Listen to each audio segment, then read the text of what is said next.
Beneath the surface of our carefully written history lies a realm of unanswered questions. Events, artifacts, and entire civilizations that defy reason. They whisper from the shadows of time, challenging the stories we've been told. A stone structure, older than recorded memory. A coded message carved into the earth that no one alive can read. A disappearance that still echoes across centuries. These mysteries are not just puzzles. They are reminders that the past is not fixed, but alive, shifting, and incomplete. From the windswept deserts of Palestine to the icy reaches of the Arctic, clues lie buried, waiting for the right eyes to see them. Why do certain truths remain hidden? What forces, natural or human, erase entire chapters from our collective memory? Tonight, we journey beyond textbooks and into the unknown. You'll witness the strange, the beautiful, and the unsettling remnants of worlds we barely understand. So sit back, steady your mind, and prepare yourself, because what you're about to discover may change the way you see history forever. The Flannan Isles rise abruptly from the restless waters of the North Atlantic. A small wind lashed a cluster of rocky outcrops some 20 meters west of Scotland's Outer Heads. For most of human history, these islands have been uninhabited. They're treeless. Slopes are home only to seabirds, wild grass, and the roar of the sea. In winter, the weather here can turn without warning. Clouds racing low over the water, waves hammering the cliffs with relentless force. It is a place that feels untouched, remote, on the very edge of the world. At the turn of the 20th century, this isolation made the Flannans an ideal, if harsh, site for a lighthouse. Built in 1899 on the largest island, Ellen Moore, the Flannan Isles Lighthouse was intended to guide ships safely through these treacherous waters. Manned by 3 keepers at a time, it stood as a solitary human presence against the wild Atlantic, its light sweeping across the darkness each night. But in December of 1900, just over a year after it began operating, the lighthouse became the center of one of the most enduring maritime mysteries in British history. It began innocuously enough. On December 15th, the steamer Arctur passed the islands on its way to Leith.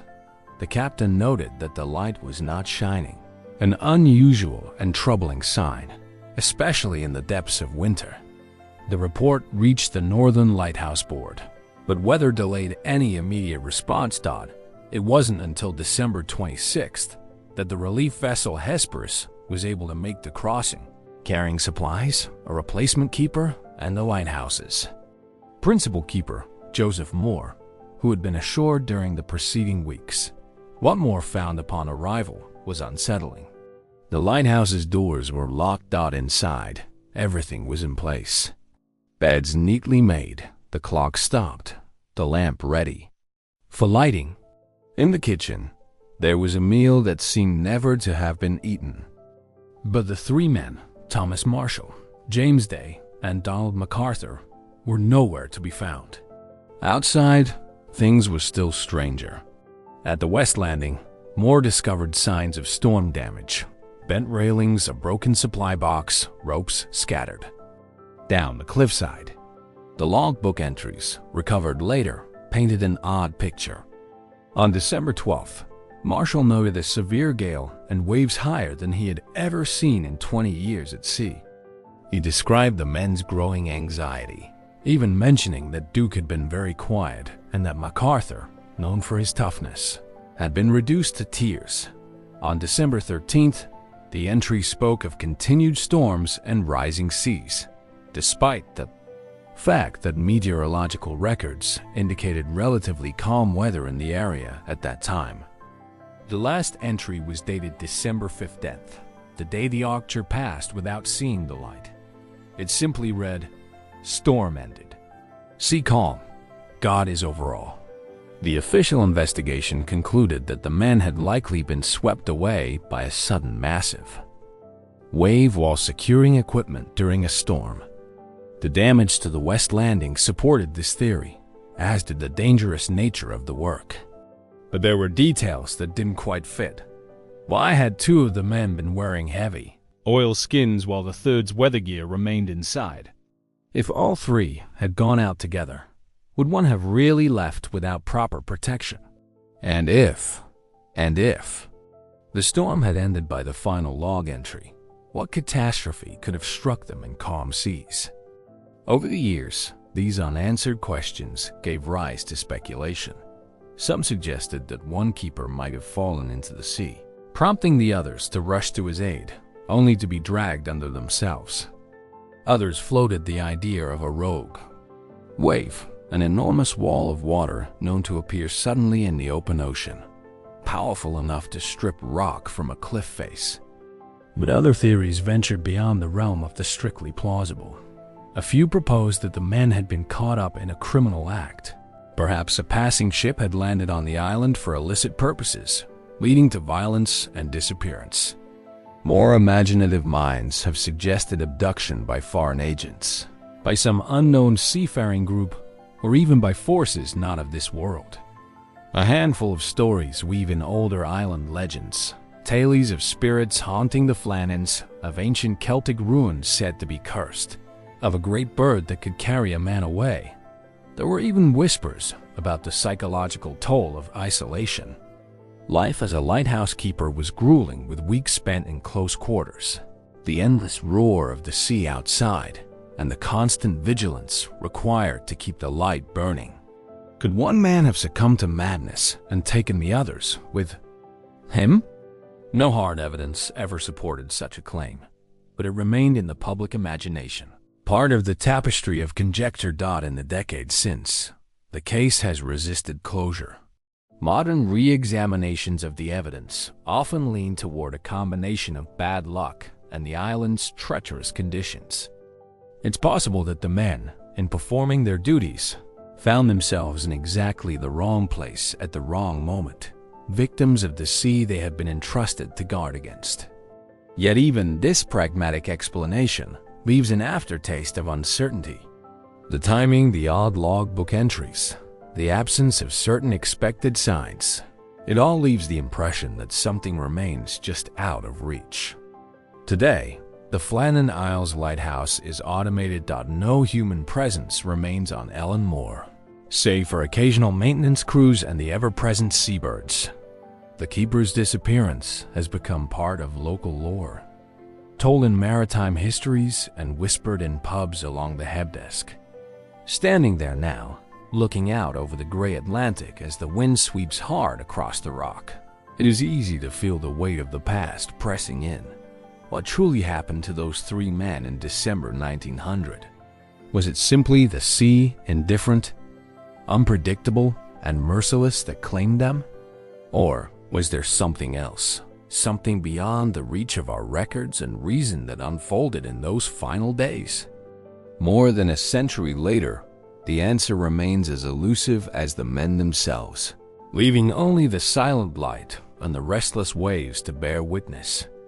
Tucked away in the quiet Bavarian countryside, about 70 kilometers north of Munich, there once stood a lonely farmstead known as Hinterkaifeck, surrounded by fields and dense woodland. It was a place where the wind carried the scent of tilled earth, and the silence after dusk was broken only by the lowing of cattle or the creak of wooden beams in the farmhouse. In 1922, this remote homestead was home to Andreas Gruber, his wife, to Zelia, their widowed daughter Victoria Gabrielle, Victoria's two young children, and the family's maid. It was an unremarkable farm by appearance. Weathered walls, a pitched roof under which hay was stored, and outbuildings that seemed to have been there for decades. But in late March of that year, something began to unsettle those who knew the family. A few days before tragedy struck, Andreas mentioned to neighbors that he had discovered strange footprints in the snow leading from the forest to the house, but none returning. Doors and windows had been found unlocked, and at night he heard footsteps in the attic, footsteps he could not explain. A set of house keys had gone missing. Even the maid, fearful of what she described as a haunted atmosphere, had left months earlier, only for a replacement to arrive just the day before everything changed. On the evening of March 31st, 1922, the farm became the scene of one of Germany's most haunting unsolved crimes. Over the next few days, neighbors noticed the family's absence. Mail went uncollected, and no one was seen tending the animals. When visitors finally entered the property on April 4th, they were met with a sight that would linger in memory and rumor for decades. In the barn, beneath a thin layer of straw, lay the bodies of Andreas, Cecilia, Victoria, and the 7-year-old. Cecilia. All bore the marks of brutal blows to the head delivered by a magic or similar farm tool. Inside the house, in her bed, the family's maid was found dead. In the cradle nearby, the youngest member of the household, 2-year-old Joseph, had been killed as well. The arrangement of the crime scene was as perplexing as it was horrifying. Investigators determined that the victims in the barn had been killed one by one, each lured or forced into the darkness. Even stranger, evidence suggested that after the murders, the killer or killers remained on the property for several days. The livestock had been fed, meals had been prepared, and the fireplace had been used. The crime stunned the rural community, and the investigation that followed was exhaustive for its time.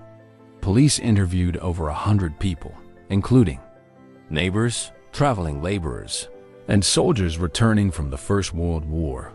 They examined motives ranging from robbery to deeply personal grievances. Money and valuables remained untouched, casting doubt on the theory of a simple burglary gone wrong.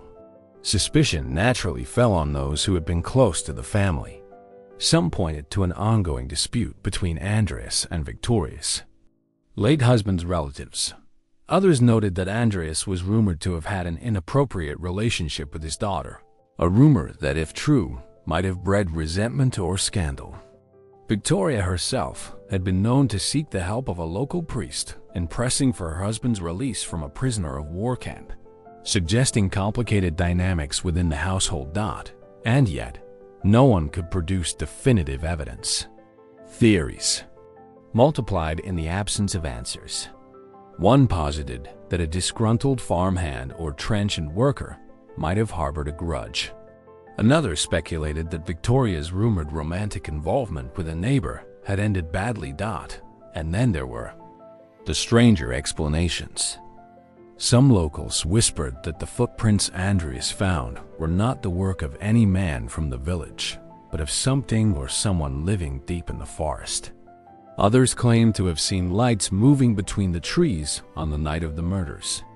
Over time, these stories grew into folklore, giving the crime an eerie, almost supernatural dimension. One particularly unsettling detail lingered in police records.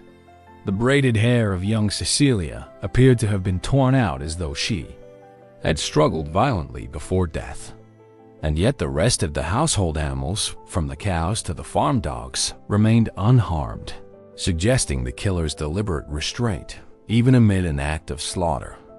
The investigation stretched on for years, but each promising lead collapsed under scrutiny. Forensic methods at the time could not provide the kind of clarity modern science might offer. Even exhumations decades later failed to shed light on the case. By the 1950s, the original farmhouse was demolished, its stones carted away, leaving only a memorial at the site where 6 lives were taken. The Hinterkey murders remain officially unsolved. Today, historians and amateur sleuths sift through the surviving police files, comparing notes, analyzing photographs, and revisiting old witness statements. Some hold fast to the idea of a lone killer, a figure driven by a dark obsession or deep resentment who took advantage of the farm's isolation. Others wonder whether one person could have been involved, acting in concert and sharing a silence that the rest of their lives. But the deeper question remains, why? Linger? Why, after committing such a brutal act, would the perpetrators stay in the house? tending animals, eating the family's food, sleeping under their roof? Was it a calculated effort to disguise the crime and delay discovery? Or was it something more disturbing, a need to inhabit the victim's world for a time, as though unwilling to let go? On quiet nights, when the wind sweeps over the empty fields where Hinterkey once stood, it is not hard to imagine the sound of boots crunching in snow, the faint echo of an attic floorboard creaking under unseen weight. The murders sit at the uneasy intersection of fact and speculation, where human violence meets the enduring unknown. And so, more than a century later, the question lingers in the cold Bavarian air. Was the answer to this grim puzzle buried with its victims? Or does someone somewhere still know the truth? In the remote heart of Siberia, where the taiga stretches unbroken for hundreds of miles, there lies a land of endless pine and larch, marsh and river. In summer, the air is thick with mosquitoes. In winter, the snow muffles all sound. It is a place few outsiders had ever seen in 1908, a place where the horizon feels infinite, and the wilderness swallows anything that enters it. It was here near the Podkomanaya Tunguska River that the stillness was shattered on the morning of June 30th at approximately 7:17 a.m. A fireball blazed across the clear sky. Witnesses, some living more than 40 miles away, describe it as brighter than the sun, trailing a column of light and heat. Moments later, the ground convulsed. A shock wave tore through the forest, flattening trees in all directions, and a deafening roar echoed for minutes. The blast was so powerful that it registered on seismic stations as far away as Great Britain, and atmospheric disturbances were reported across Europe and Asia. In the days that followed, skies thousands of miles from Siberia glowed with a strange pearlescent light, so bright that people in London and St. Petersburg could read newspapers outdoors at midnight. Yet, when the first scientific expedition reached the site nearly 2 decades later, they found no crater. Instead, the devastation spread in a vast radial pattern. Some 80 million trees lay splintered and burned across more than 2,000 square kilometers, their trunks pointing away from a central point, like the spokes of a wheel. At the very center, the forest showed signs of intense scorching but no impact. Depression, as if the destructive force had come from above, not below. The most widely accepted explanation, even today, is that a small asteroid or comet, perhaps 50 to 60 meters in diameter, entered Earth's atmosphere and exploded at an altitude of 5 to 10 kilometers, releasing the energy equivalent of 10 to 15 megatons of TNT. This airburst would have been powerful enough to flatten the forest while leaving no crater. The absence of large fragments might be explained by the body's composition. A fragile icy comet nucleus, or a stony asteroid that disintegrated completely in the atmosphere. But questions remain. Why have no definitive fragments ever been recovered? Could the lack of an impact crater be the result of some other phenomenon? And what of the eyewitness accounts describing not one but multiple explosions or the strange behavior of animals in the days before the blast? Local Eveni people told of reindeer fleeing the area, of strange winds and sounds that seemed to come from nowhere. Some theories venture further afield. In the decades since, ideas have ranged from the plausible to the speculative.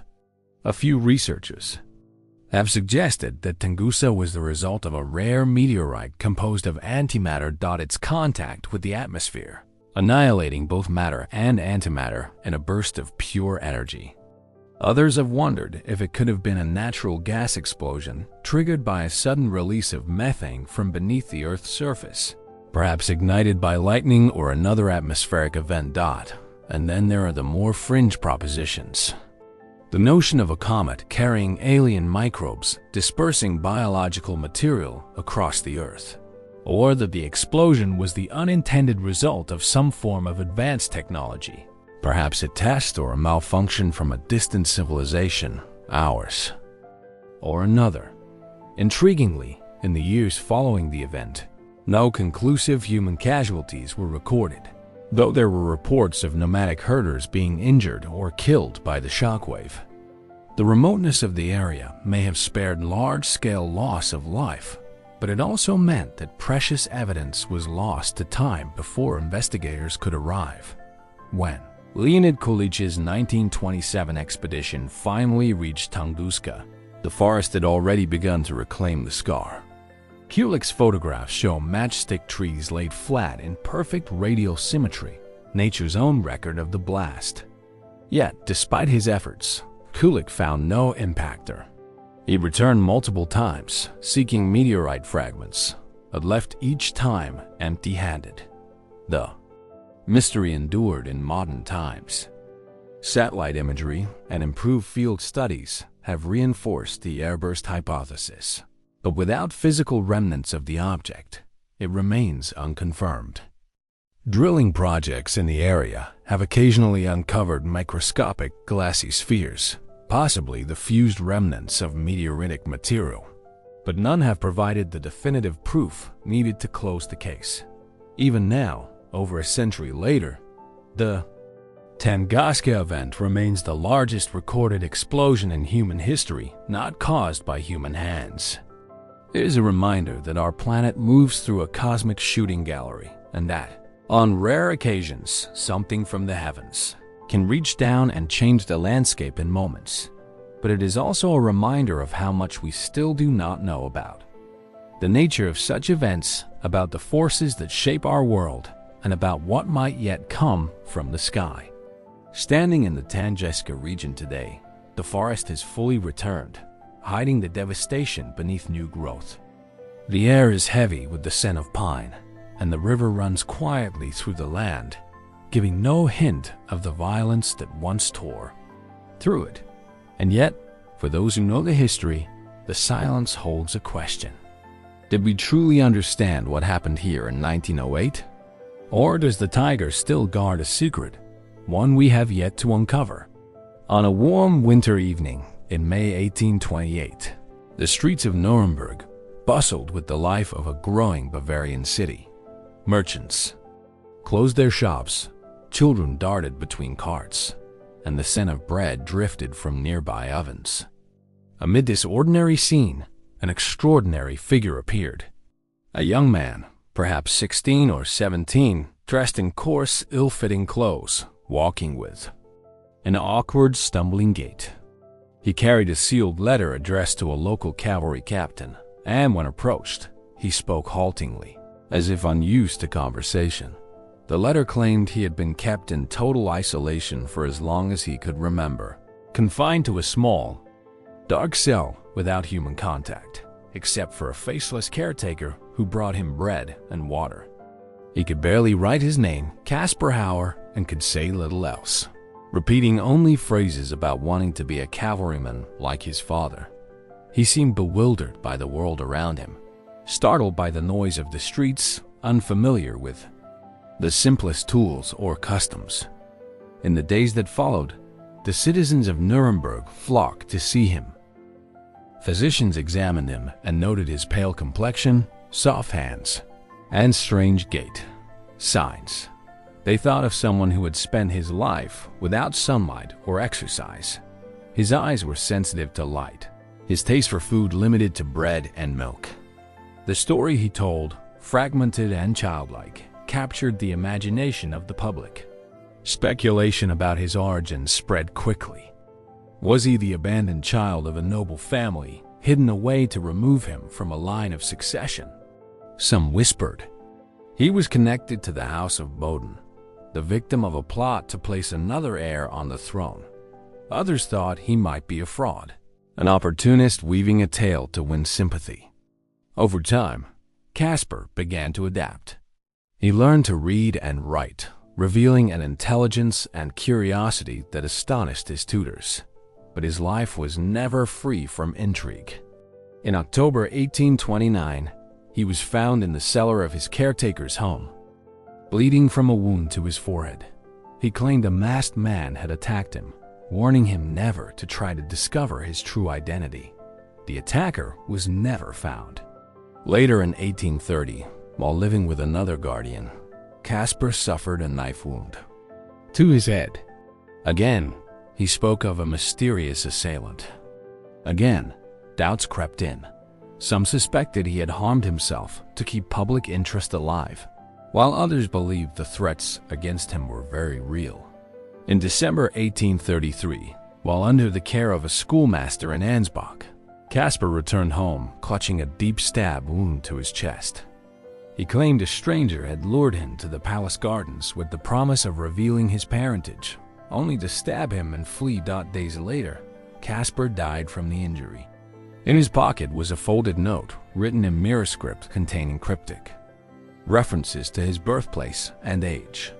The handwriting, investigators noted, bore similarities to Casper's own. Theories about Casper's identity multiplied after his death. Supporters of the royal conspiracy theory insisted he was the rightful Prince of Boden, hidden away as a child to make way for another heir. Skeptics countered that he had fabricated his life story, perhaps suffering from psychological disturbances, or driven by a desire for attention. Modern investigations, including DNA testing of artifacts linked to Casper, have produced mixed results. Some suggest no link to Boden, others too inconclusive to settle the matter. The inconsistencies in his own accounts, the suspicious nature of his injuries, and the absence of definitive records leave historians divided, and yet certain aspects defy easy dismissal. How did a boy supposedly raised in isolation learn to read and write so quickly? Could his limited early vocabulary and sensitivity to light be explained by anything other than confinement? If he was a fraud, how did he sustain the deception under such intense public scrutiny? If he was genuine, why did attempts on his life, real or staged, seem to shadow him at every turn? Even now, nearly 2 centuries later, Casper Hauer's story hovers between history and legend. His short life was a collision of innocence and intrigue, of a young man pulled into a web of politics, fascination, and suspicion. Standing in the old streets of Nuremberg, where he first appeared, one can almost imagine the confusion in his eyes as he stepped into a world he did not understand, yet one that seemed determined to define him. Was he truly the lost heir to a throne? The victim of a conspiracy that began before he could speak? Or was he the architect of his own myth, creating a persona so strange that it could never be forgotten? The truth remains elusive, perhaps locked away in the shadows of history, waiting for the one piece of evidence that could finally tell us who Casper Hauer really was. On the rugged hills of the Gallipoli Peninsula, where the dry grass whispers in the wind and the ground is scarred by the remnants of trenches, the past feels unnervingly close.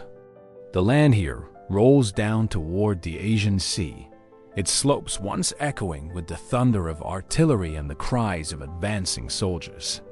In 1915, during the First World War, these ridges and valleys were the stage for one of the most grueling campaigns in military history. And it was here, amid the dust and gunpowder, that an entire unit seemed to vanish from the pages of time. The story centers on the 5th 10th Battalion of the Nordic Regiment, part of the British 163rd Brigade, composed largely of men from rural estates, many employed by King George V himself. The battalion had earned the affectionate nickname the Sandringhams.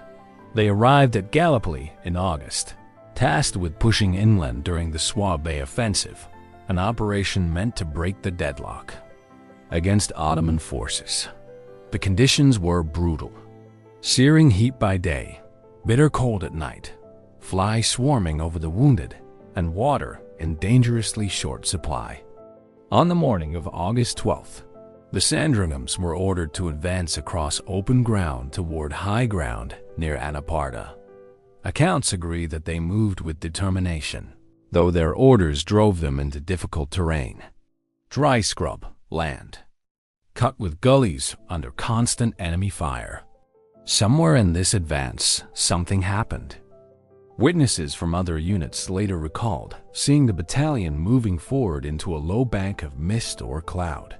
They entered it in formation, but according to these accounts, they did not emerge on the other side.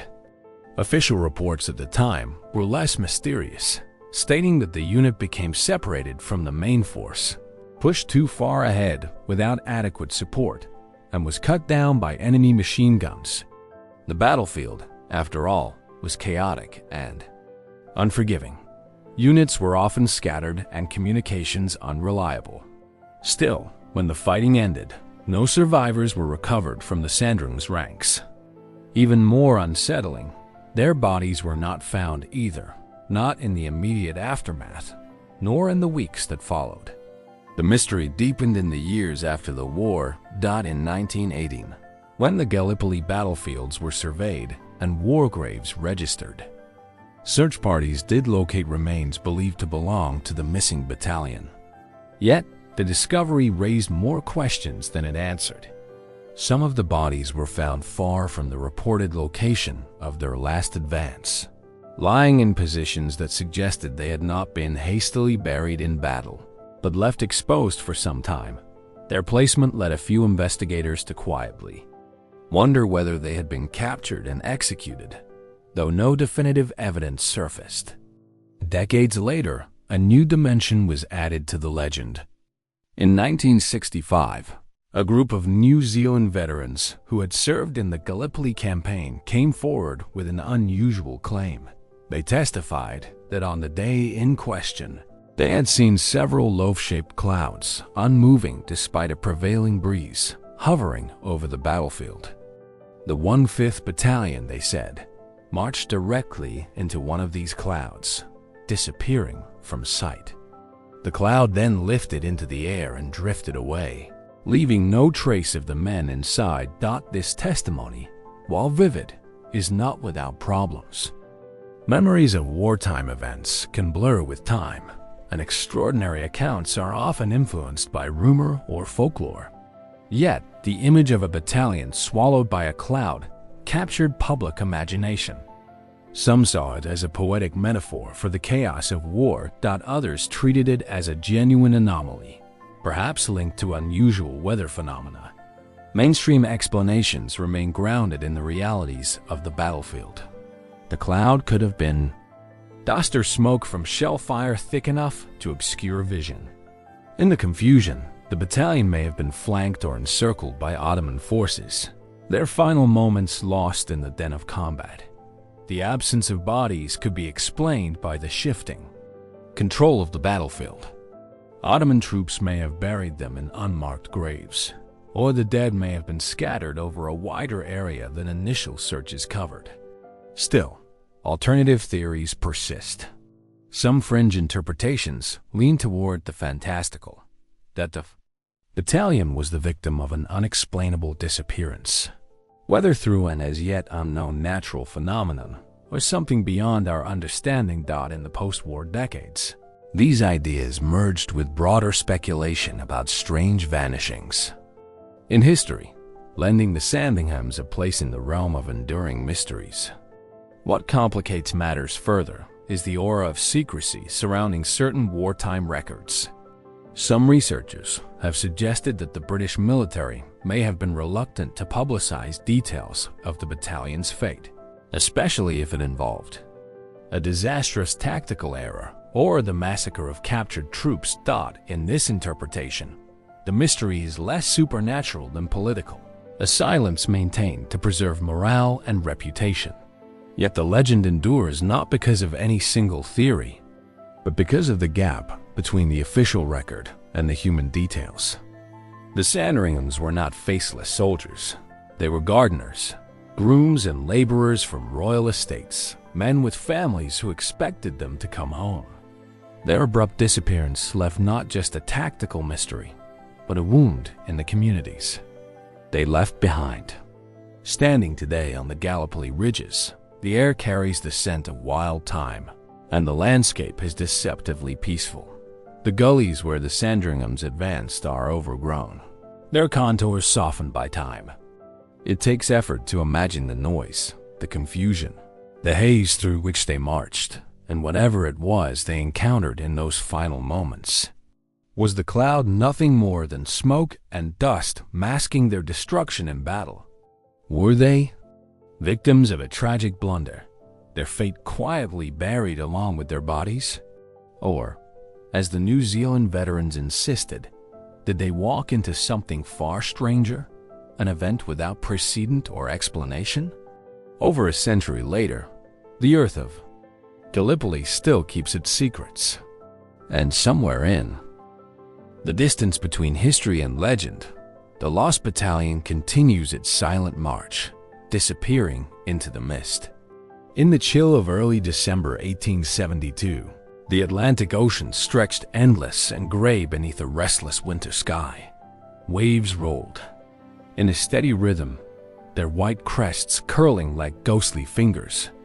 Out here, far from any shore, the two-masted brigantine Mary Celeste cut a lonely figure on the horizon. Her sails billowed gently in the wind, her hull rode high in the water. Yet something about her seemed wrong. On December 5th, the Dei Gratia, a Canadian brigantine, spotted her drifting some 400 meters east of the Azores. The crew approached cautiously, calling out across the water. No answer came. From a distance, the Mary Celeste appeared seaworthy, her rigging intact, her course steady. But when the boarding party clambered over her rails, they found a ship abandoned in eerie silence. The low deck, the cabin, was orderly. Clothing hung neatly in lockers. The ship's log lay in its place, entry stopping abruptly on November 25th. There was no sign of violence. No overturned furniture, no splintered doors. The cargo hold was full, barrels of industrial alcohol undisturbed, except for a few that seemed to have leaked. The lifeboat was gone. The ship's compass and chronometer were missing as well, but there was no reason to think she was sinking. She had food and water for 6 months. Her hull was sound, and her sails, though partially set, could have carried her to safety. The last log entry placed her within sight of the Azores, but whatever happened in those 9 missing days had left no clear trace. Captain Benjamin Briggs, his wife Sarah, their young daughter Sophia, and 7 crew members had vanished into the vast Atlantic without a word of explanation. In the immediate aftermath, theories took shape as quickly as the ocean could erase. Awake, some suggested a sudden waterspout or rogue wave might have startled the crew into abandoning ship, fearing the Mary Celeste was foundering. Others speculated that fumes from the alcohol cargo could have escaped from the leaking barrels, creating the smell of impending explosion and prompting a hasty evacuation. Though if so, why had they not returned once the danger passed? Piracy was briefly considered, but discounted. Nothing valuable was missing beyond navigational instruments and the lifeboat. Mutiny too was raised as a possibility, yet the lack of any struggle seemed to rule it out. Over the decades, more speculative explanations emerged. Some proposed that a sudden localized seaquake could have rattled the ship violently enough to panic the crew. Others ventured into the territory of the improbable sea monsters, mysterious whirlpools, even extraterrestrial involvement. Still, others suggested human treachery. Perhaps the captain had staged a disappearance for reasons unknown, or the crew had been lured away by another vessel under false pretenses. One persistent detail draws attention: the lifeboat's absence. In calm weather, abandoning a sound ship for a small boat would have been reckless. In stormy seas, it would have been suicidal. What could have convinced an experienced captain like Briggs to take such a step? Could a temporary hazard, fire, toxic fumes, or the sudden listing of the ship have seemed so urgent that he believed the Mary Celeste might explode or sink at any moment? The salvage hearing in Gibraltar convened after the day.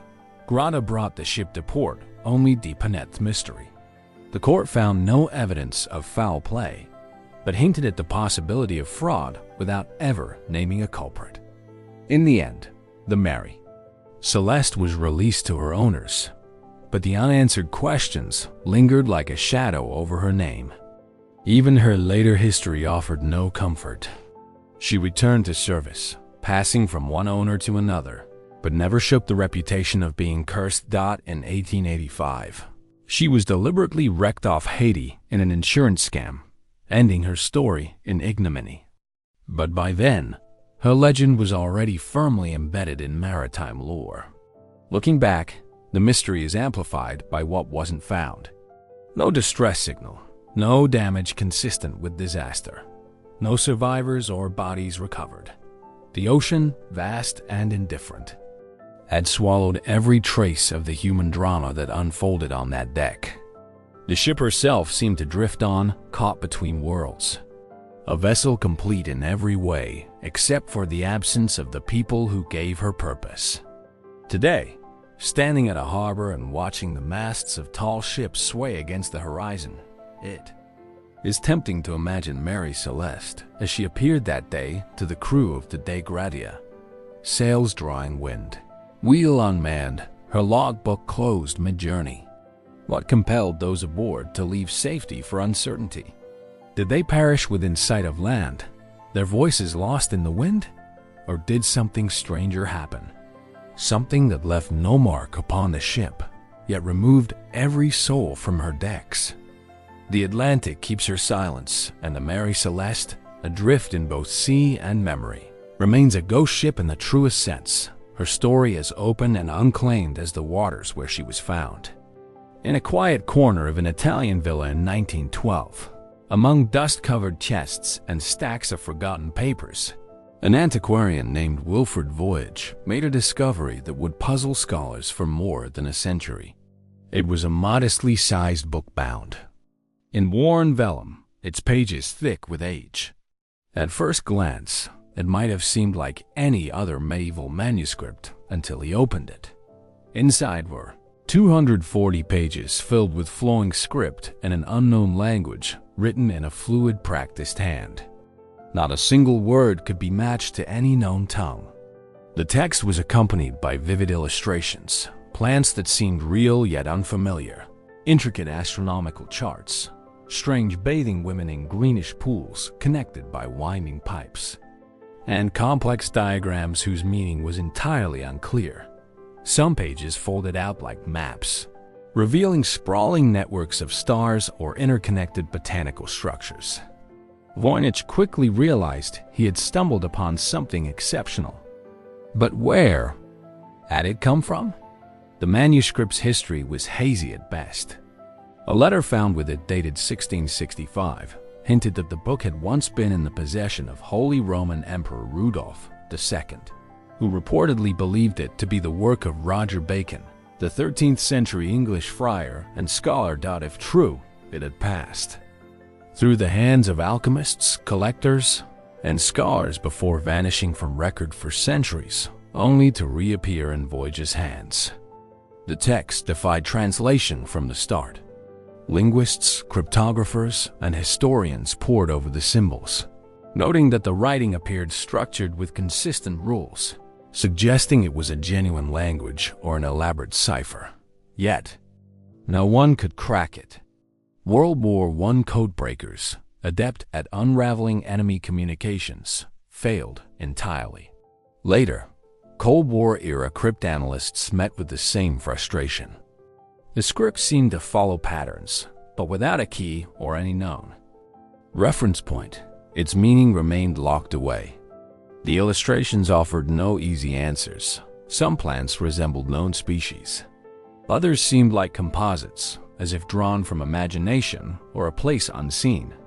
The astronomical diagrams included zodiac symbols, but the arrangement of stars and moons defied standard medieval conventions.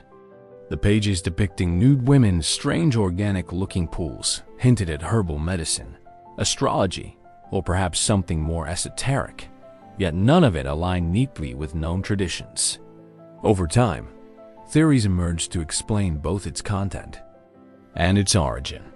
Some scholars suggested it was an elaborate medical text, possibly a compendium of herbal remedies and astrological charts created for a specific noble patron.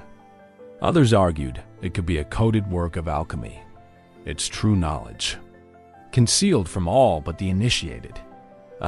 Few proposed it was an attempt to construct a universal language long forgotten before its completion. Then came the more controversial ideas. Some suspected the entire manuscript was an elaborate hoax crafted in the 15th or 16th century to impress or deceive a wealthy buyer like Rudolf. I doubt in this view. The text was meaningless, its complexity a deliberate illusion. But if so, the sheer scale of the deception requiring hundreds of pages of consistent, rule-based writing would have demanded extraordinary effort and skill. Others have suggested that the voyage manuscript may encode lost knowledge from a now vanished culture, perhaps passed down in secret before finding its way into European hands. And still, there are those who entertain the possibility, however remote, that it preserves knowledge from beyond our world. Scientific testing has at least anchored part of the mystery in time. Radiocarbon dating of the vellum places its creation between 1404 and 1438. This means the manuscript is authentically medieval, even if its content remains indecipherable. But knowing when it was made has not brought us closer to knowing why or by whom. The reappearance in 1912 only adds another layer of intrigue. Where had it been during those missing centuries? Who had kept it safe, and why had it never been catalogued or copied into other collections? Was its survival a matter of chance, or was it deliberately hidden until the right or wrong moment? Today, the manuscript resides in Yale University's Bay Rare Book and Manuscript Library, where it is preserved under carefully controlled conditions. High-resolution scans allow anyone in the world to examine its pages, and amateur and professional. Codebreakers alike continue to try their hand at unlocking its meaning. Yet, despite the efforts of some of the most brilliant cryptographers and AI-assisted analysis, the Voynich script remains stubbornly silent. Looking at its looping, graceful characters, one can almost imagine they were written for someone still yet to come. Someone who will understand instinctively what they mean. But perhaps the truth was never meant for us. Perhaps it lies buried in the mind of a long-dead author who assumed their readers would already know the key, or in a cultural context, lost entirely to time. Standing before the glass case that now holds the manuscript, the viewer is struck by the same feeling that must have gripped Wilfrid Voyage in that Italian villa over a century ago. That here is a voice from the past speaking in a tongue we cannot hear. The question lingers, suspended between history and imagination. Is the Voynich manuscript a record of forgotten knowledge? Or is it a puzzle without a solution meant to keep it secret for all eternity? In the sweltering summer of 1518, the streets of Strasbourg bustled beneath the weight of the season. The rain shimmered in the distance, and the air was thick with the smell of bread ovens, livestock, and the river's damp breath. Merchants hawked their goods. Children darted between stalls, and the great spires of the city loomed above a maze of narrow lanes. Life followed its familiar rhythm until a lone woman stepped into the street and began to dance. Her name was Frau Trofa. At first her movement seemed deliberate, almost ceremonial. But the minutes passed, then hours, and she did not stop. No musicians played. No crowd urged her on. She danced with a strange fixed determination, her feet pounding the cobblestones as the summer sun sank, and rose again dot by the week's end. More than 30 people had joined her, men, women, and children, each caught in the same relentless compulsion. They swayed and spun, arms flailing, eyes distant, their bodies trembling with exhaustion, yet refusing to yield. Within a month, the number of dancers swelled into the hundreds. Witnesses spoke of people collapsing from sheer fatigue, some dying where they fell. Physicians and civic leaders baffled by the phenomenon, turned to the medical theory of the time, an excess of hot blood that could be cured only by more dancing. The city erected a stage, hired musicians, and encouraged the afflicted to continue, hoping they would eventually dance themselves back to health. Instead, the frenzy deepened. Historical records, municipal accounts, sermons, and chronicles confirm the outbreak scale, but they do not explain it. Why did so many people, over such a short period, succumb to the same uncontrollable impulse? Why did it happen here? And why then?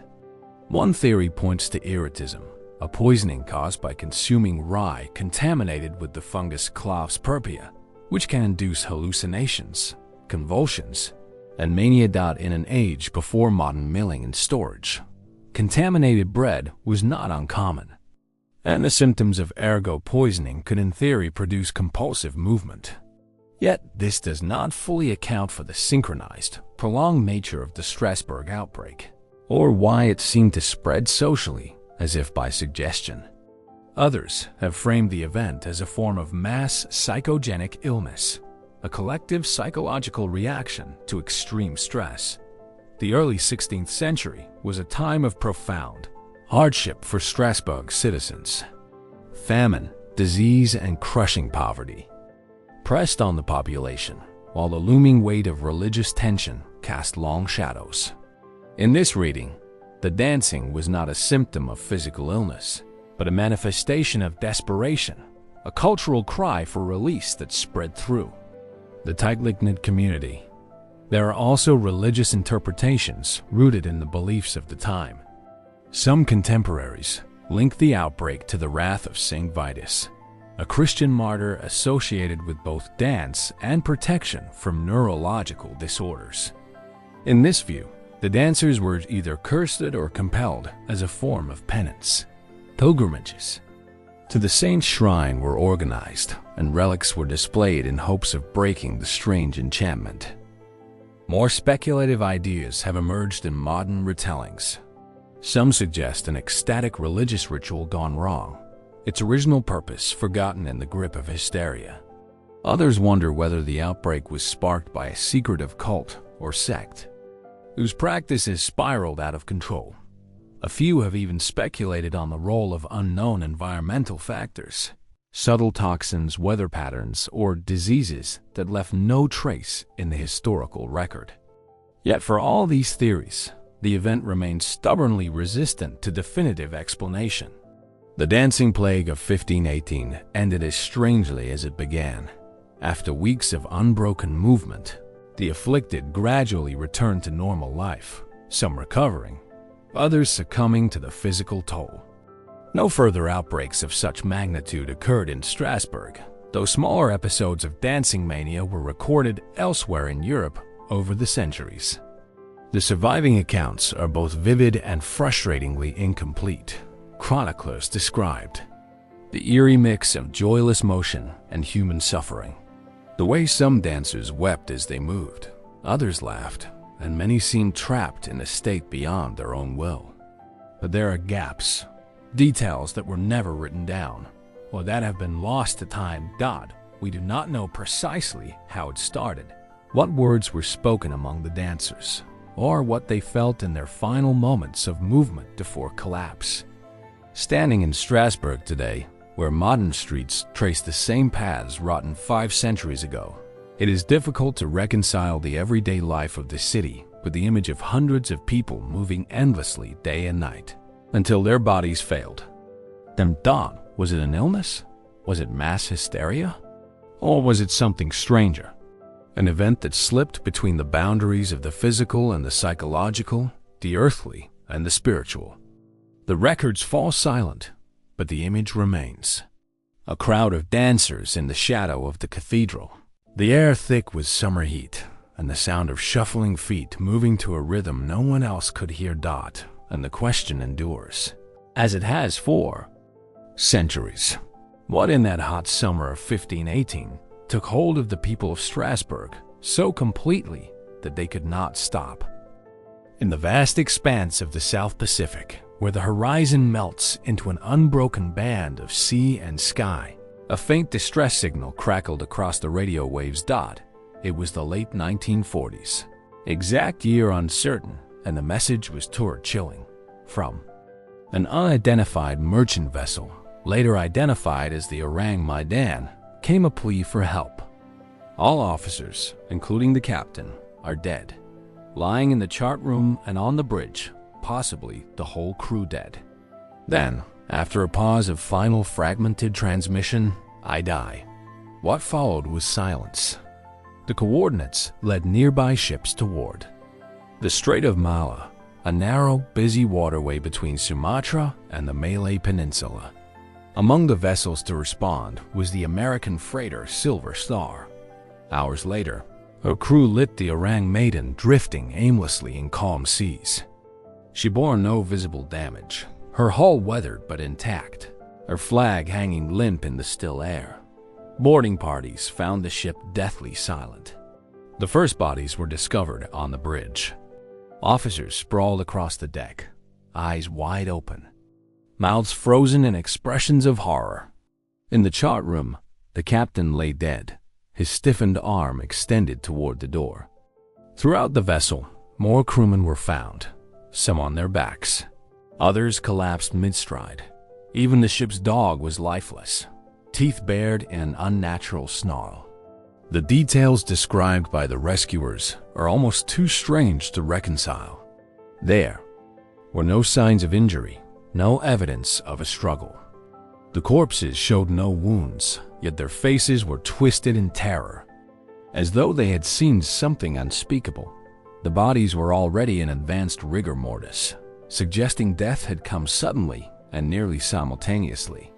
The air aboard was stifling, oppressive, and according to some accounts, tinged with the faint scent of burning. The ship's cargo holds were closed, but no one lingered long enough to explore them in detail. The rescuers, unsettled and wary, decided to tow the vessel to port for investigation. But before they could begin, smoke began to curl from below deck.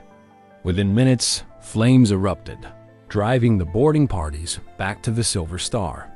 The fire spread rapidly, and moments after the towel line was cut, the Orang Maidan exploded with such force that she lifted from the water before sinking into the depths, taking with her whatever secrets she carried. What could have caused such a scene? Mainstream theories often begin with the possibility of hazardous cargo. Some suggest the ship may have been smuggling a volatile mixture of chemicals, perhaps potassium cyanide, nitroglycerin, or even nerve agents left over from wartime stockpiles. A leak could have filled the ship with toxic fumes, killing the crew swiftly and triggering the explosion that destroyed her. But this explanation leaves gaps. Why were the crew's bodies frozen in such expressions of horror? And why were no signs of panic or attempts at escape evident? Others point to carbon monoxide, poisoning from a malfunctioning boiler. This could account for sudden, non-violent deaths, though it does little to explain the strange reports of fearful expressions or the rapid onset of rigor mortis. Then there are the more speculative possibilities. Some maritime storytellers invoke the idea of paranormal involvement, an encounter with something unseen that terrified the crew to death. The mention of burning smells and the lack of physical injuries have led a few to suggest electromagnetic or environmental phenomena, such as a sudden release of methane hydrate from the ocean floor or an intense burst of solar activity affecting both human physiology and the ship's instruments. Skeptics, meanwhile, question whether the Orang Maidan existed at all. No definitive records of her construction, registration, or ownership have been found. The accounts we have are pieced together from later retellings, some printed in trade journals, others in sensationalized magazines. These inconsistencies lead some to argue that the story was a cautionary maritime fable, a way to warn sailors of the dangers of illicit cargo or poor ship maintenance. Yet those who believe in the incident point to the persistence of the details across multiple sources. The coordinates, the name of the responding ship, the description of the scene, all echo each other with unnerving consistency. If it was an invention, it was one that refused to fade, resurfacing decade after decade in reports and recollections. Even today, the exact origin of the Orang Maiden story remains murky. Some researchers trace it to a Dutch or East Asian registry, others to a post-war smuggling operation gone fatally wrong. Without the wreck, without official records, the truth is submerged as deeply as the ship itself. What haunts the imagination? Is the image of that silent vessel, adrift in tropical waters under an empty sky, her decks littered with the still forms of her crew. Whatever happened aboard was sudden, complete, and left no survivors to tell the tale. And when the sea finally claimed her, it ensured that no investigator could pry open her holds or read the last log entry. The waters of the Strait of Mala are busy even now. Fishing boats, tankers, and cargo ships pass through daily. Somewhere beneath them may rest the bones of the Orang Maiden, her steel hull rusting in the dark, her story sealed in silt and salt. Was she the victim of dangerous cargo, an environmental catastrophe, or something far stranger? Something that can only be guessed at in the absence of evidence? The ocean offers no answer. Only the final words of that desperate transmission remain. A voice lost in static. I die. And beyond them, the unbroken silence of the deep. In the summer of 1914, the streets of Sarajevo shimmered under the Balkan sun.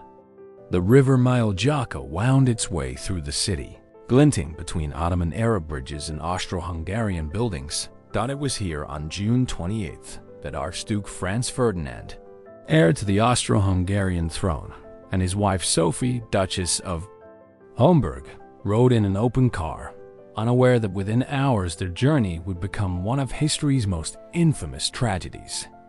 The shots fired by Gabriello Princip not only ended their lives, but set into motion the First World War.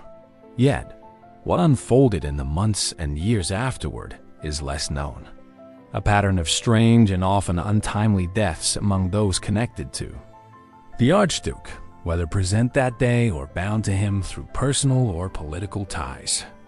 Some of these were men in uniform, others in courtly dress, politicians, officers, and attendants. Several died in the chaos of the war that followed, which was to be expected. But others met fate so abrupt and unlikely that they began to form a shadow narrative, whispered about in diplomatic circles and written between the lines of wartime correspondence. Consider Count Franz von Herrick, who had been in the motorcade on the day of the assassination. Though he initially survived the war, he died under unusual circumstances not long afterward. A hunting accident that some claimed was eerily reminiscent of the hunting fatality that had marked the Archduke's own family history years earlier. Then there was General Oskar Pachurek, the governor of Bosnia and Herzegovina, who had been riding in the same car as the Archduke when the shots were fired. Once a powerful figure in the empire, his career collapsed in disgrace after a disastrous military campaign. Within a few years, he too was gone. His death was attributed to illness, but the rapid decline in his health was noted by more than one contemporary as sudden and complete. Several military aides de camp, who had served the Archduke before the assassination, perished during the war under circumstances that seemed to defy mere chance, killed in freak accidents away from the front lines or succumbing to sudden, virulent illnesses while in otherwise good health. The war claimed millions, yes, but the clustering of these particular deaths, men bound by proximity to the Archduke, invited speculation. What could account for such a pattern? On the surface, the simplest explanation is probability. The assassination was a flashpoint in a Europe already on the brink, and those in Franz Ferdinand's circle were naturally swept into the conflict's most dangerous currents. Soldiers die in war, leaders fall from favor and fade into obscurity.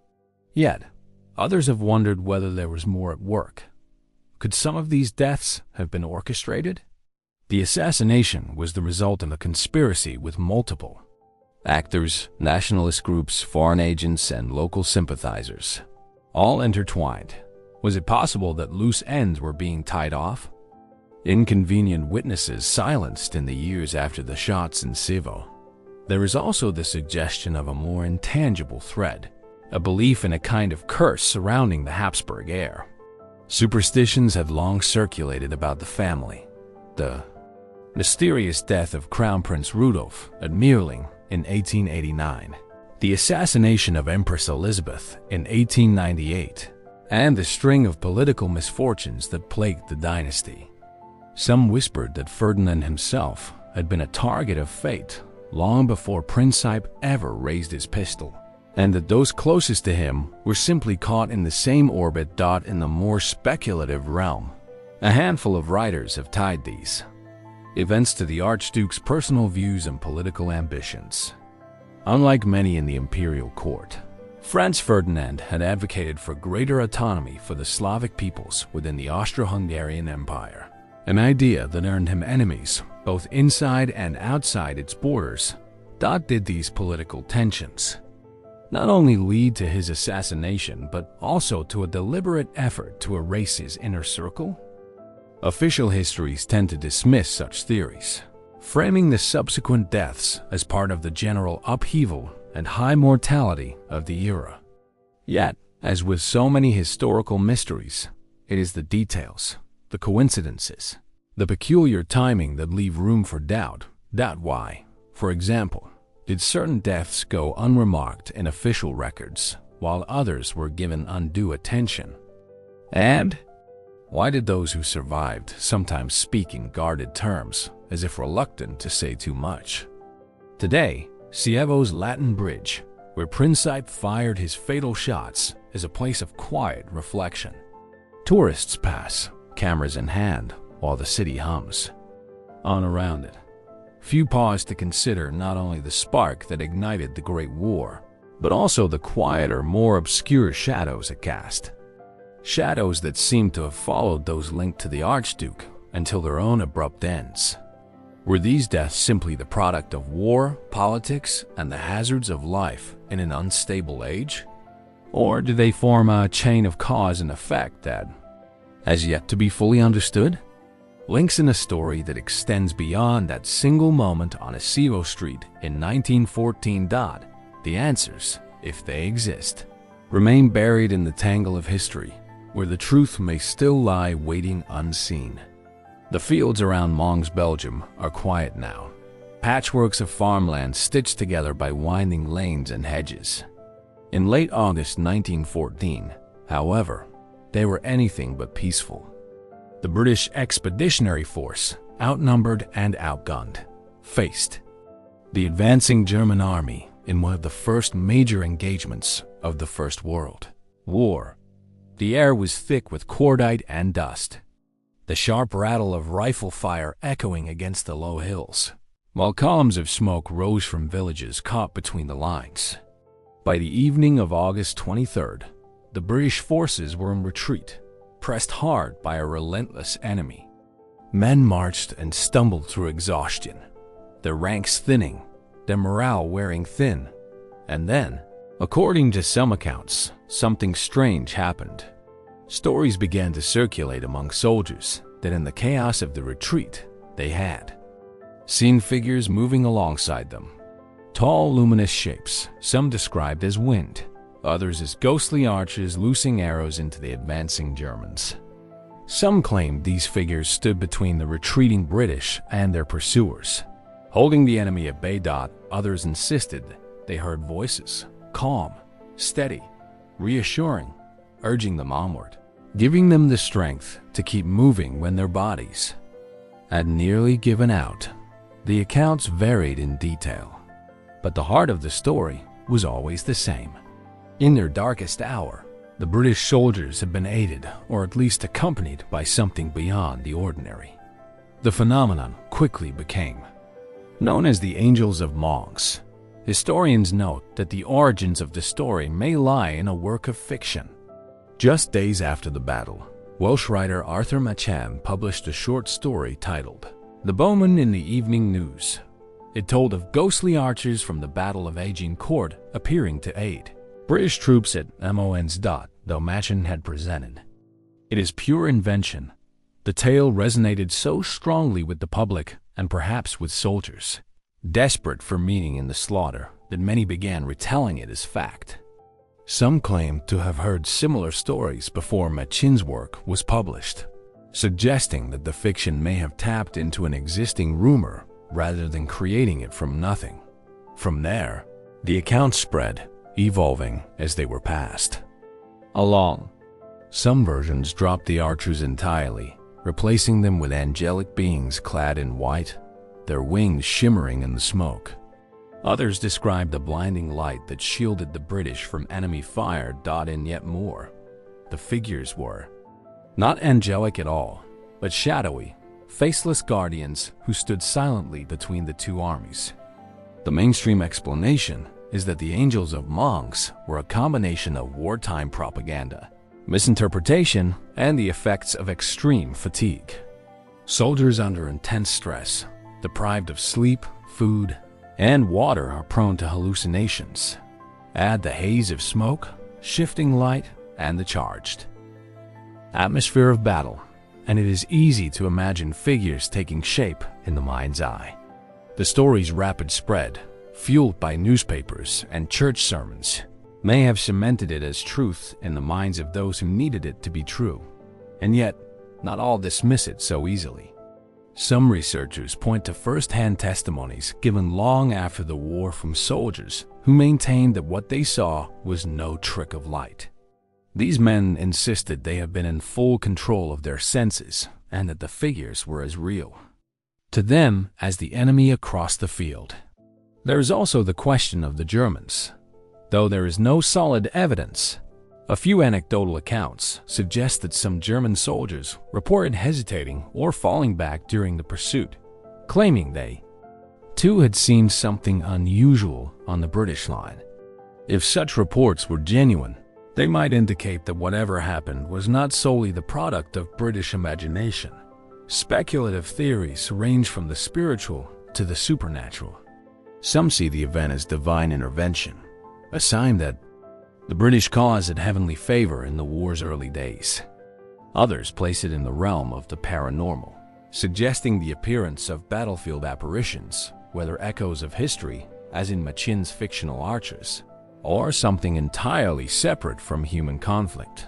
Still others take a psychological view, proposing that the angels of monks were a shared vision born of collective desperation, an act of the mind, but one so powerful that it became in effect real for those who experienced it. In this way, the angels were neither wholly fictional nor truly supernatural. They were the product of belief itself, taking form in the crucible of survival. Today, the story occupies an uncertain space between history and legend.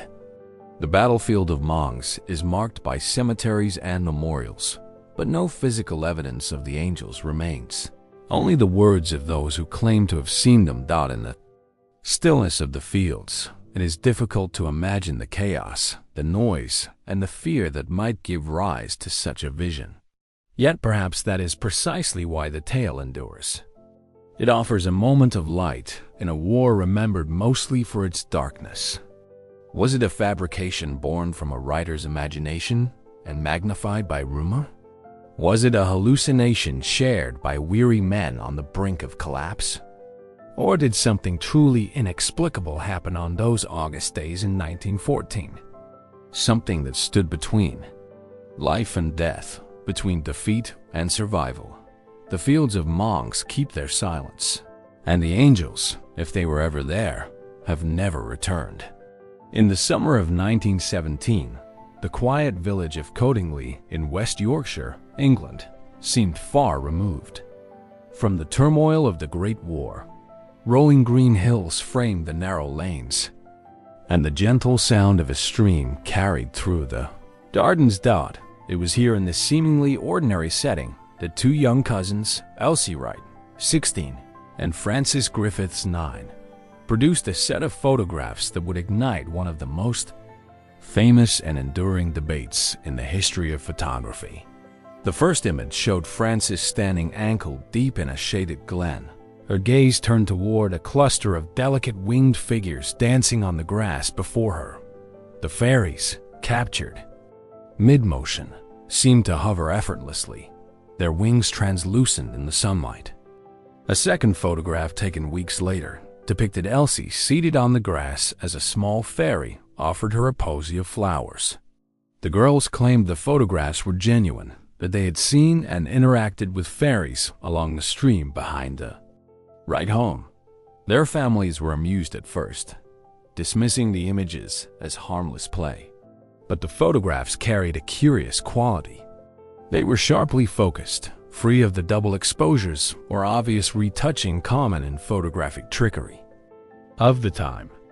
When the prints came to the attention of the Theosophical Society in 1919, they caused a stir. The movement, which embraced mystical and spiritualist ideas, saw the photographs as possible evidence of a hidden world existing alongside our own. Soon, the images reached the desk of Sir Arthur Conan Doyle, creator of Sherlock Holmes and an ardent believer in spiritual phenomena. He was captivated. For Doyle, the photographs offered not only proof of fairies, but also a glimmer of hope in an age scarred by war and loss. A sign that the world still held beauty and mystery beyond the reach of human destruction. By 1920, the photographs were published in the Strand magazine, accompanied by Doyle's own article. The reaction was polarized. Some readers marveled at the images, convinced that no mere children could have faked such Lee-like figures. Others were skeptical, pointing to the fair's oddly fashionable hairstyles and poses, which seemed suspiciously in step with Edwardian illustration styles. Experts examined the negatives, while photographic specialists of the day confirmed that the images showed no signs of tampering. They could not explain how the figures had been introduced into the scene. Critics argued they were paper cutouts skillfully posed and supported with hatpins or wire. But without direct proof, the matter remained unresolved. The girls themselves offered little fuel for either camp. Frances maintained that the fairies were real but avoided public attention. Elsie, older and more forthright, deflected questions with a mixture of humor and vagueness. Over time, their reluctance to discuss the photographs only deepened the sense of mystery. Decades later, the case was revisited. In the 1980s, both Elsie and Frances admitted that most of the photographs had indeed been staged using cardboard cutouts based on popular fairy illustrations. Yet, intriguingly, Frances insisted until her death that one photograph, the fifth and final image, was genuine. Why cling to this claim after conceding the others were fakes? Was it sentimentality, or did she truly believe one moment had been real? Beyond the mechanics of the photographs lies another layer of intrigue, the cultural moment in which they emerged. Britain in the late 1910s was a nation steeped in grief. Its people are searching for comfort after years of devastating war and the Spanish flu pandemic. Belief in spiritualism surged with seances, ghost photographs, and psychic mediums offering hope that life continued beyond death. The Codingly photographs arrived like a gift to this yearning, a reminder that not all mysteries were grim. The wonder itself might be alive and tangible. There is also the question of motive. If the girls had intended a hoax, why maintain the illusion for decades, even in private? Did they fear disappointing Conan Doyle, whose faith in the images became so public? Or did they in some part of themselves wish to preserve the magic they had created, letting the world decide for itself? Modern analysis of the photographs leaves little doubt that the fairies were cutouts. Yet, even with high-resolution scans and digital enhancement, the charm of the images remains strangely intact. Perhaps that is why the story still resonates. It is not just about the photographs, but about the enduring human desire to believe. in what lies just beyond our perception. Standing in the leafy glen today, where the stream runs softly over moss-covered stones, it is easy to imagine how two young girls, surrounded by the stillness of nature, might have felt inspired to bring their own imagined world to life. Yet the lingering question is not merely whether the photographs were real, but why. After all these years, we still care to ask, was the Cottingley affair simply a clever trick that grew beyond its creator's control? Or was it something more, a fleeting encounter with the unknown, preserved in grainy black and white? The images endure not because they prove the existence of fairies, but because they remind us how thin the veil can be between the ordinary and the extraordinary, and how easily it can be lifted. On a clear day in the early 20th century, the rolling hills of northern Italy were alive with the hum of modern progress. Steam locomotives cut across the countryside, linking once isolated towns with the wider world. Among them was the pride of a newly expanded railway, an elegant passenger train operated by the Zanetti Company. Painted in deep green with polished brass fittings, it promised comfort and efficiency for its select passengers. On this particular journey, a small group of travelers boarded in Rome, bound for a scenic route through the mountains toward Lombardy. The trip began without incident. The train glided smoothly through the patchwork of fields and stone-built villages, its rhythm steady, its promise of arrival certain. But somewhere along the line, according to the most enduring version of the story, it was last seen entering a tunnel and never emerging. The tale, as it has come down to us, is fragmented and elusive. Reports claim that railway staff and witnesses at the far end of the tunnel waited for the train's arrival, but it did not appear search parties entered the tunnel expecting to find a derailment or mechanical failure. Instead, they found nothing. No carriages, no debris, no passengers. The train had simply vanished into the darkness. Mainstream explanations for those who entertain the account at all suggest confusion or exaggeration in the retelling. Early rail networks were prone to delays, misfiring, or temporary sightings that could remove a train from the expected track. Poor record-keeping or wartime disruptions in the first decades of the century might have muddled the facts. Yet, even allowing for these possibilities, the absence of any record of the train's safe arrival or of a disaster remains puzzling. More speculative versions of the story push beyond the realm of simple error. Some say the Zanetti train slipped into an unrecorded spur or abandoned line within the tunnel, its passengers disembarking into a place from which they never returned. Others whisper of geological instability, landslides, or subsidence sealing part of the tunnel behind them, creating a hidden chamber where time and decay claimed the train unnoticed. And then there are the strange accounts that the train and its passengers entered not just the tunnel, but some kind of rift, an unexplained atmospheric or geological anomaly that shifted them out of our time or even our world. In these tellings, the train has been sighted in improbable places and eras, its passengers confused and frightened, wearing the fashions of a vanished age. Skeptics dismiss these reports as urban legend. The earliest written accounts of the Zanetti disappearance surfaced decades after the supposed event, often in newspapers and magazines fond of sensational stories. The lack of corroborating railway documents is a significant obstacle for historians. Still, there are elements that keep the mystery alive. The persistence of details across different retellings, the specificity of the train's route, and the eerie familiarity of the image, a vehicle entering a confined space and simply never coming out. It is perhaps this image that resonates most. The idea of a tunnel as both a gateway and a trap is deeply rooted in our imagination.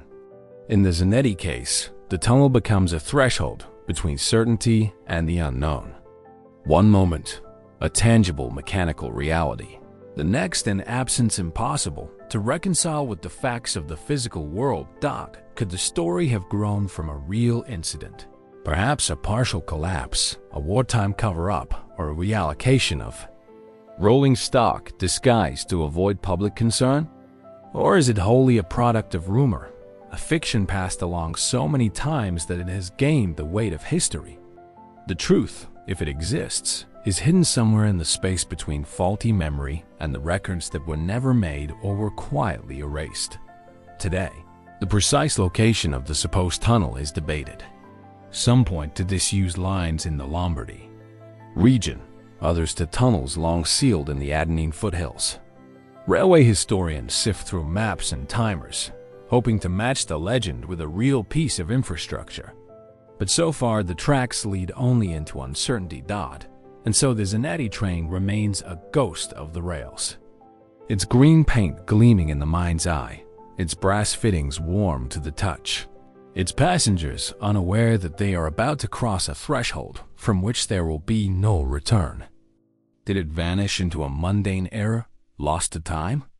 Or did it for one fleeting moment find a passage to somewhere far stranger? The tunnel, if it still exists, holds its silence, and whatever passed into it has yet to emerge. London in the late 1830s was a city of contrasts. Gas lamps casting halos of light on cobbled streets while shadows pulled in narrow alleys. The refined facades of the wealthy standing only a few streets away from the grime and grit of the working poor. It was in this atmosphere, thick with fog and rumor, that a figure emerged who would terrify and perplex the public for decades. A strange leaping apparition known only as Springhead Jack. The first widely reported sighting occurred in 1837. A young servant girl named Mary Stevens was walking through Clapham Common when a tall, cloaked figure leapt from the darkness. She claimed he grasped her with cold, clammy hands and attempted to kiss her, his touch unnatural, his breath suffused with a strange metallic smell. She screamed, and the assailant bounded away with impossible speed, vanishing into the night.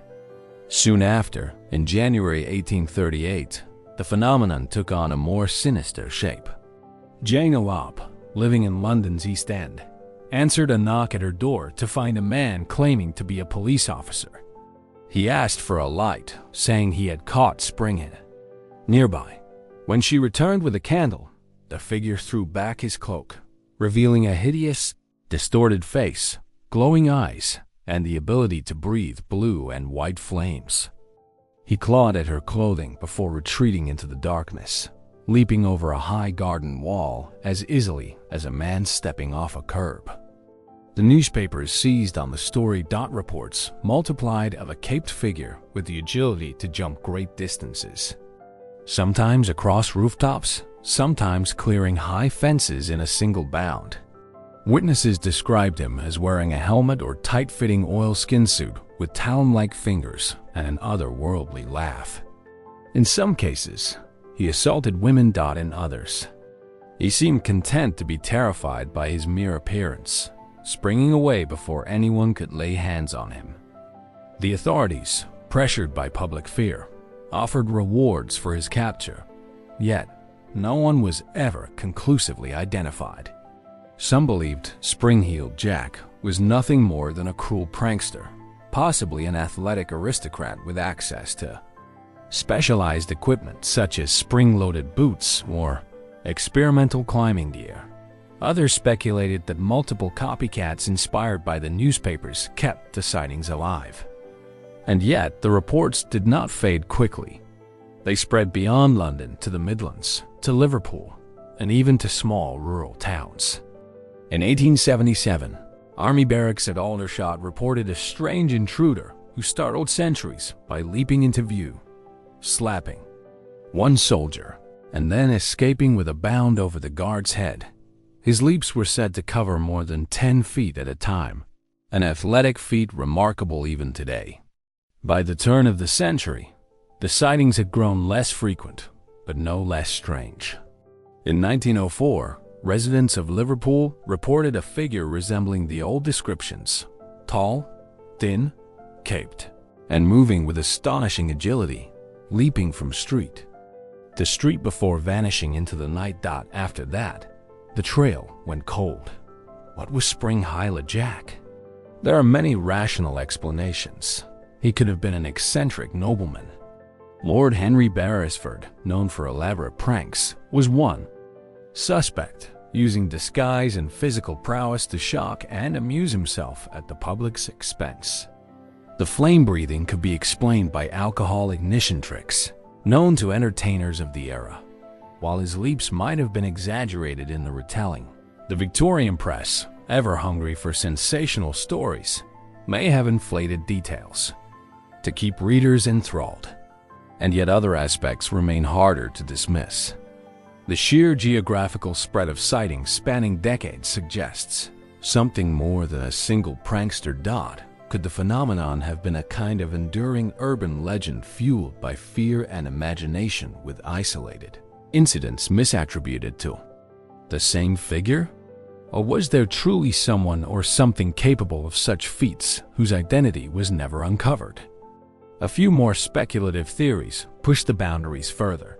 Some have suggested that Spring-Heeled Jack's abilities, particularly his prodigious leaps and glowing eyes, hint at technology or knowledge far ahead of its time. Perhaps an experimental device lost to history. Others, leaning into the supernatural, cast him as a folkloric figure reborn in the industrial age, a trickster spirit or demonic entity, taking delight in unsettling a city in the throes of rapid change. Even now, the mystery lingers in the edges of history. The surviving police reports, though sparse, align closely with the most sensational press accounts, lending the legend the foundation of credibility. No definitive suspect was ever named. No final sighting confirmed.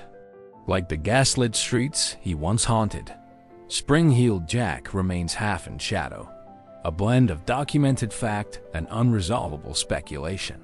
And so we are left to wonder, was he flesh and blood, a clever and agile man who slipped through the cracks of history? Or was he something else entirely? A phantom born of fear, gossip, and the restless imagination of a city at the dawn of modernity. The streets he once leapt across have long since changed. But perhaps somewhere in the restless corners of London's night, the echo of his bounding steps can still be heard. The winter of Petrograd in 1916 was unforgiving. Snow falling in heavy silence over the frozen Neva, the streets muffled beneath drifts, and the black spires of the city's churches piercing a keen sky. It was a city on the brink, frayed by the pressures of war, political intrigue, and famine. Inside the Yusupov Palace, however, the night was alive with a different kind of tension. Candles flickered in polished sconces, their light glinting off gilded moldings. In the basement dining room, a table was set for an unusual guest, Grigory Yefimovich Rasputin. Rasputin was no stranger to controversy.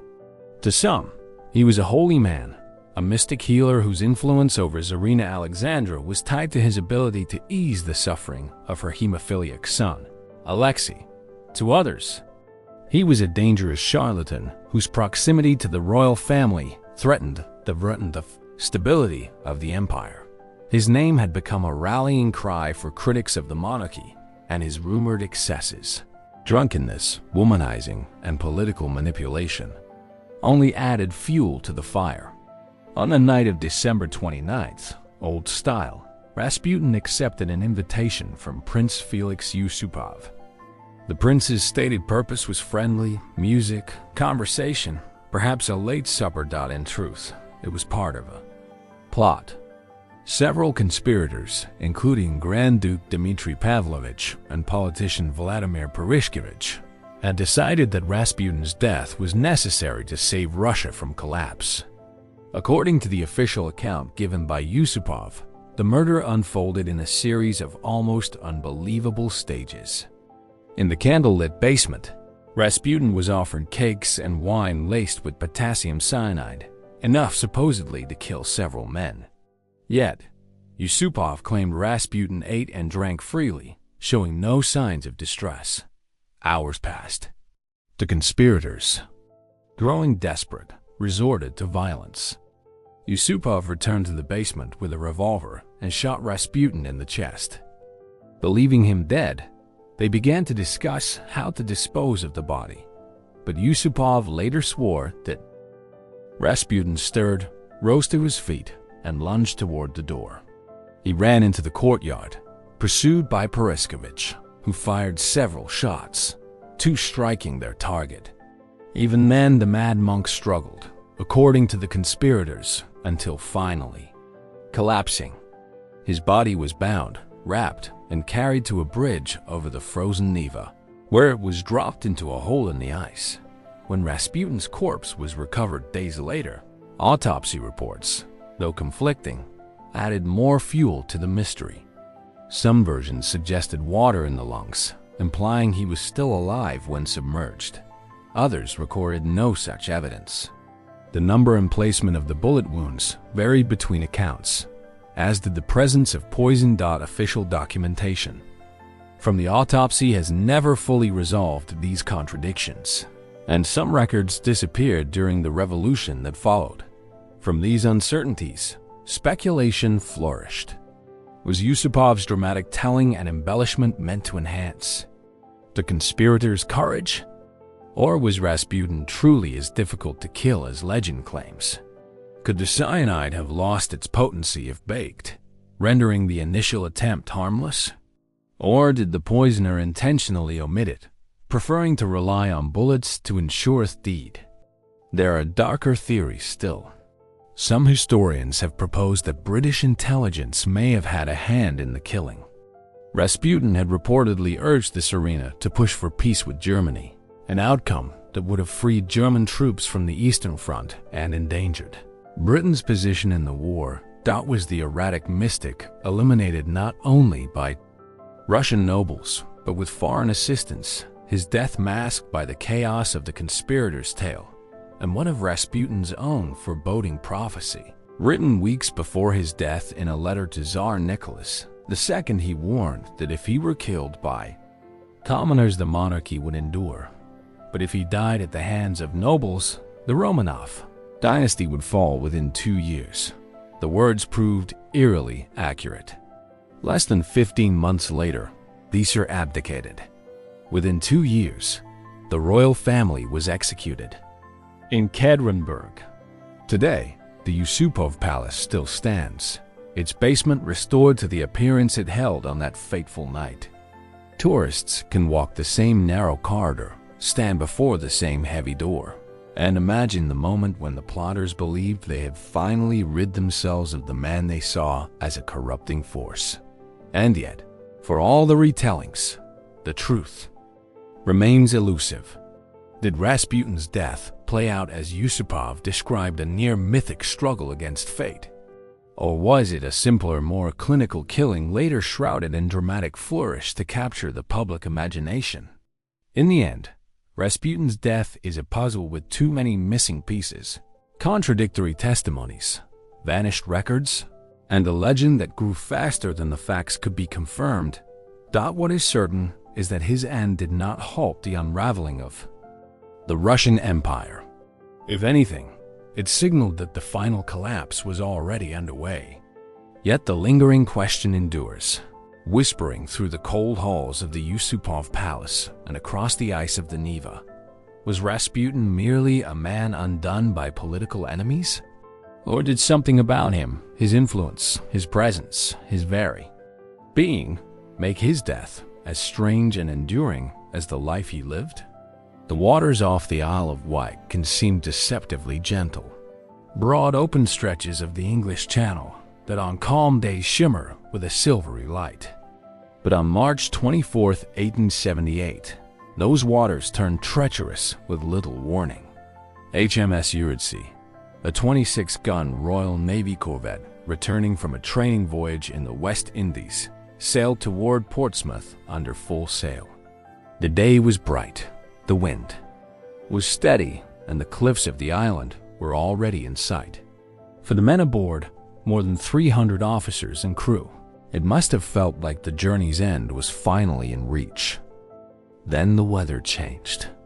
Without warning, a fierce Arctic squall swept in from the northeast, bringing snow, freezing temperatures, and winds strong enough to rip sails from their rigging. In minutes, the Eurydice was caught broadside, her masts. Groaning under the force of the gale, she heeled sharply, water rushing across her decks. In the chaos, she took on water faster than the pumps could clear it. Within half an hour, the ship had capsized and sunk, dragging most of her crew down into the icy depths. Only 2 men survived. The disaster shocked Britain. The British had been a symbol of naval strength and discipline, and her loss so close to home waters felt almost incomprehensible. Salvage operations later raised her hull, revealing the extent of the damage. But the explanations offered by naval inquiry, while logical in terms of weather and seamanship, did little to soothe the public imagination. In the years that followed, a stranger chapter to the university story began to unfold. Sailors, fishermen, and even passengers aboard passing vessels began reporting sightings of a fully rigged ship gliding silently through the waters off the Isle of Wight. Its sails billowing, its form startlingly clear, yet its movements eerily smooth. Some claimed the ship vanished abruptly when approached, dissolving into mist or fading into the horizon. Others swore they saw figures on deck, motionless, pale, and dressed in the uniform of the late 19th century Royal Navy. One of the most well-known accounts came decades later when submariner Commander F. Lipcomb claimed to have seen the Phantom. While sailing past the same stretch of coast, he described the ship in detail, identifying her unmistakably as the Eurydice, even though she had been lying at the bottom of the channel for many years. Could these sightings be illusions? Maritime historians often point to atmospheric phenomena such as fata morgana, mirages caused by layers of warm and cold air bending light and projecting distant ships into the sky or onto the horizon. The English Channel, with its variable weather, is no stranger to such effects. A ship far out at sea might appear magnified and displaced, creating the impression of a ghostly vessel hovering just offshore. And yet, the Eurydice reports often contain details inconsistent with known vessels in the area at the time. Witnesses claimed her sail configuration matched that of the Eurydice on the day she was lost. The full canvas unfurled despite the worsening weather, and that the ship appeared startlingly close, sometimes only a few hundred yards away. Could so many unrelated observers have mistaken an ordinary vessel for the same long-lost corvette? There is also the curious persistence of the legend. While many ghost ship stories fade over time, sightings of the Eurydice continued well into the 20th century, told by seasoned sailors who had little to gain from repeating such tales. Some even claimed the Phantom ship was an omen, that those who saw her would encounter misfortune at sea soon after. In the more speculative corners of maritime lore, the Eurydice's apparitions are seen as a kind of residual haunting. The final moments of her fated voyage imprinted on the waters where she sank. If such an imprint exists, does it replay endlessly? A loop of sail and wind and disaster that can be glimpsed only under the right conditions? Or is the legend itself what endures? A story so embedded in local memory that it colors perception, shaping what people think they see. Standing on the cliffs of the Isle of Wight today, looking out over the shifting waters, it's not difficult to imagine how the mind might conjure the outline of a ship in the interplay of sunlight, mist, and waves.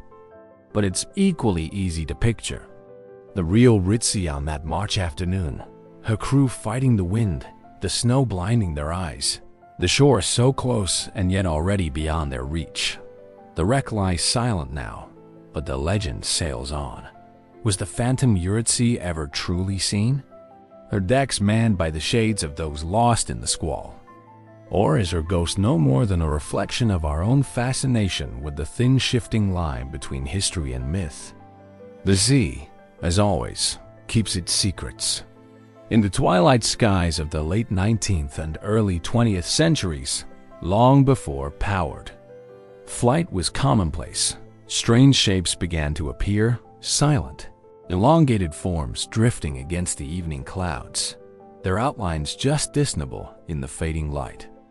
This was the Blue Poke, an era of elegance and optimism in Europe and the United States, but also a time of rapid technological change, where the boundaries between the possible and the impossible seemed to blur. It was in this atmosphere that reports of mysterious phantom airships began to spread. The first major wave occurred in the winter of 1896 to 1897 in the United States, when newspapers from California to the Midwest began carrying eyewitness accounts. Farmers, policemen, and city dwellers alike described a large cigar-shaped craft moving slowly overhead, often equipped with bright searchlights that swept the ground below. Some claimed to hear the sound of engines or voices. Others said the vessels hovered in complete silence. In a few extraordinary reports, witnesses claimed to see human figures aboard, sometimes waving down to those on the ground. The sightings soon crossed the Atlantic. By the early 1900s, similar craft were being reported in Britain, New Zealand, and parts of mainland Europe. This phantom airship wave reached another peak in 1912 to 1913, particularly in the British Isles. These later sightings came at a time of growing political tension, and many in the press speculated that the mysterious craft were advanced German Zeppelins conducting clandestine reconnaissance. Yet the German government denied any such activity, and no conclusive evidence ever emerged to support the theory. Descriptions of the airships varied, but certain elements recurred. Long cylindrical hulls, powerful forward-facing lights, and the ability to maneuver in ways that seemed far ahead of known aviation capabilities of the day. This was years before the Wright brothers' first powered flight in 1903 became widely recognized, and decades before large rigid airships would be seen in regular operation. How could these advanced craft exist in such numbers without official acknowledgement? Mainstream explanations for the sightings tend to focus on misidentification. In the 1890s and early 1900s, experimental balloons and early durables were being built by inventors in both Europe and America. Some of these were privately funded projects, their trials conducted in semi-secret. A few may have been witnessed by chance, inspiring exaggerated retellings in newspapers hungry for sensational stories. The bright lights, meanwhile, could have been lanterns or early electric lamps, their beams magnified by atmospheric conditions. Another plausible explanation lies in the psychology of the times. The Belle Époque was a period when science, engineering, and exploration captured the public imagination. News of each new invention spread quickly, and people were primed to expect and perhaps to see marvels in the sky. A strange light or shadow could be transformed in the mind of an observer into a fully formed airship, especially when reinforced by repeated stories in the press. Yet, some details defy easy dismissal. A number of reports came from experienced observers, mariners, engineers, or military personnel, accustomed to judging distance and speed. Some of these accounts included maneuvers that seemed too precise for the lighter-than aircraft of the day, such as abrupt changes in direction or acceleration against the wind. A few witnesses even claimed the craft ascended vertically at great speed, vanishing into the clouds. In more speculative circles, the phantom airships have been linked to the idea of mystery inventors, individuals or small groups who had achieved breakthroughs in propulsion or aerodynamics, far ahead of their contemporaries. If such inventors existed, why did their technology vanish from history? Were their designs suppressed, lost, or perhaps so flawed that they could not be developed further? Others reach further still, suggesting the airships were not human inventions at all. Some modern researchers have reinterpreted the sightings as an early wave of what would later be called UFO phenomena adapted to the technological imagery of the era. In this view, the craft appeared in forms familiar enough to be accepted by contemporary witnesses, hence their resemblance to dirigibles rather than to the more unconventional shapes reported in later decades. Whatever their origin, the phantom airship wave faded almost as suddenly as it began. By the start of the First World War in 1914, sightings became rare, replaced by reports of real military aircraft. The great airship programs of Germany, Britain, and other nations would soon dominate the skies in full view of the public, and the earlier mystery craft slipped into the realm of legend. Today, the reports survive in old newspaper archives, private diaries, and local histories. Some read like fanciful fiction. Others carry the matter-of-fact tone of a witness simply describing what they saw. Together, they paint a picture of a world on the cusp of flight, glimpsing shapes in the sky that seem to come from the future or from somewhere else entirely.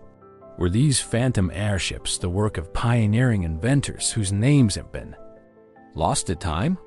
Were they misperceptions amplified by a public eager for technological wonders? Or were they something more enigmatic, an early chapter in a mystery that still plays out in our skies today? The answers remain elusive, hidden somewhere between history, imagination, and the vast uncharted air above. In the rolling countryside of Suffolk, England, the village of Woolpit still sits much as it did centuries ago. Its name is a reminder of the deep pits once used to trap wolves in the 12th century. These same pits set amid open fields and hedges were the setting for a story that would pass from medieval chronicles into the realm of enduring mystery. One day, according to accounts from the period, villagers working near the pits discovered two children, a boy and a girl, emerging from the earth itself. They appeared disoriented, speaking in a language no one recognized. Their clothing was made from an unfamiliar material, woven in a style unseen in the region, and their skin, to the astonishment of all, was a distinct shade of green. Chroniclers such as Ralph of Caggashaw and William of Newburgh recorded what they heard from witnesses. The children refused all food for several days until they were offered raw broad beans, which they ate greedily. Over time, they adapted to the local diet, and as the months passed, the green tint to their skin faded. The boy, however, became sickly and died soon after baptism. The girl survived, grew to adulthood, learned English, and reportedly integrated into local society. It was through her eventual account, filtered through the ears of her questioners, that the strangest details emerged. She claimed she and her brother came from a place where the light was dim, as if perpetual twilight reigned, and where all the people shared their greenish skin tone.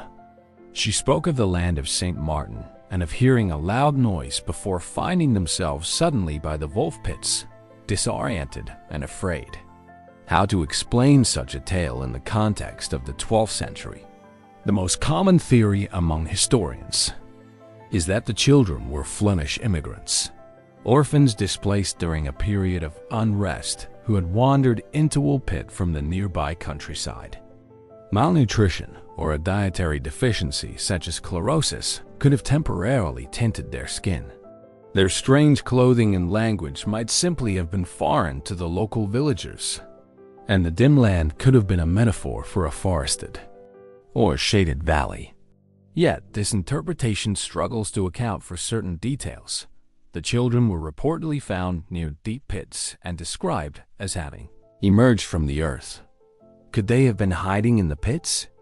Or did the villagers exaggerate this image to emphasize their sudden and mysterious appearance? And what of their own story? Did it reflect a literal memory of a place unknown to medieval England? Or was it shaped by the girl's attempts to communicate her past in a new tongue? In more speculative circles, the Green Children of Woolpit have been linked to folklore about hidden worlds and otherworldly visitors. Some see their story as a variant of the fairy abduction motif in which mortals pass between our world and an underground realm. Others have gone further, suggesting the children were survivors of some lost or isolated human community, or even visitors from another world entirely, interpreting their unusual skin color and sudden displacement through the lens of modern extraterrestrial speculation. A more symbolic reading sees the tale as an allegory, preserved in local memory and later written down by chroniclers who blended fact and legend. In this view, the Green Children might never have existed as literal individuals, but instead embodied themes of strangeness, assimilation, and the crossing of cultural boundaries, concerns that would have resonated in medieval England, shaped by Norman conquest, migration, and shifting identities. And yet, the historical records remain tantalizingly specific. Both Ralph of Coggeshall and William of Newburgh were respected chroniclers, not known for fabricating outright fantasies, and they recorded the story within decades of its supposed occurrence. While they freely admitted they could not explain it, they seemed convinced that something unusual had indeed taken place in Walpin. Today, the village retains echoes of the story and its local heritage, and the Green Children remain a subject of fascination for historians, folklorists, and mystery seekers alike. The site of the old wolf pits has long since changed, the landscape softened by centuries of farming. A soft farming, but it is still possible to stand in the fields and imagine two children speaking a language no one understands, stepping hesitantly into the light of a world they had never known, or they lost travelers from a nearby village, their strangeness magnified by time and retelling. Survivors of an unknown community? Or did they truly come from a place beyond the ordinary boundaries of our world? A place where the sun never fully rose and the people bore the green of that eternal twilight in their skin. The answer, if it exists, lies buried deep in the centuries, between their arrival and our own time, leaving only the story and the question. In the spring of 1876, the Primary, an elegant house in the London suburb of Balham, stood behind manicured gardens and wrought-iron gates, a picture of Victorian respectability. Inside its high ceiling rooms were appointed with fine furniture and heavy drapes, the air scented faintly with polished wood and coal smoke. Yet on the evening of April 18th, this calm facade would give way to a scene of confusion and dread that would baffle investigators for generations. Charles Bravo, a 30-year-old barrister, had been married only a few months to Florence Ricardo, a wealthy widow with a complicated past. Their marriage was, by all outward appearances, a respectable union, but behind closed doors, it was strained, plagued by quarrels over money, independence, and household control. On that April evening, Bravo suddenly collapsed after dinner, gripped by agonizing cramps and vomiting. His condition worsened rapidly, and a doctor was summoned over the next 2 days. Bravo suffered intense pain, drifting in and out of consciousness. A medical examination revealed the cause: antimony poisoning, specifically tartar emetic, a substance often used in small doses as a medicine, but deadly in larger quantities. When questioned, Bravo offered no explanation for how he had ingested the poison, insisting he had taken nothing unusual. On April 21st, he died, leaving behind more questions than answers. The inquest that followed riveted Victorian society. The coroner's court delved into the tangled web of relationships within the enigmas. Primary, Florence's past became a point of scrutiny. Before marrying Bravo, she had been involved with the much older physician Dr. James Gully, a respected but controversial figure in homeopathic medicine. Their affair, though ended before her marriage, had been scandalous in polite society and was rumored to still cast a shadow over her new life. Then there was the housekeeper, Mrs. Jane Cox, a loyal servant of Florence, who had her own tensions with Bravo.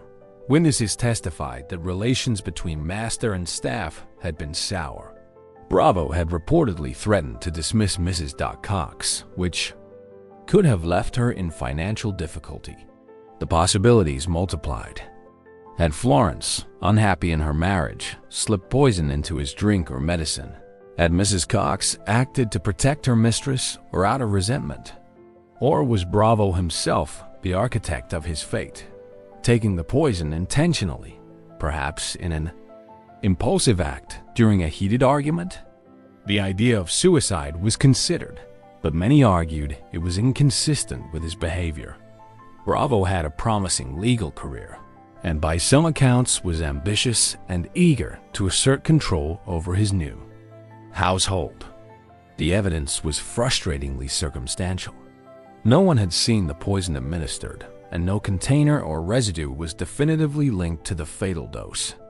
The inquest jury returned an open verdict, concluding only that Charles Bravo had died from antimony poisoning, but without determining whether it was murder, suicide, or accident. Over time, the case took on the quality of a locked room mystery.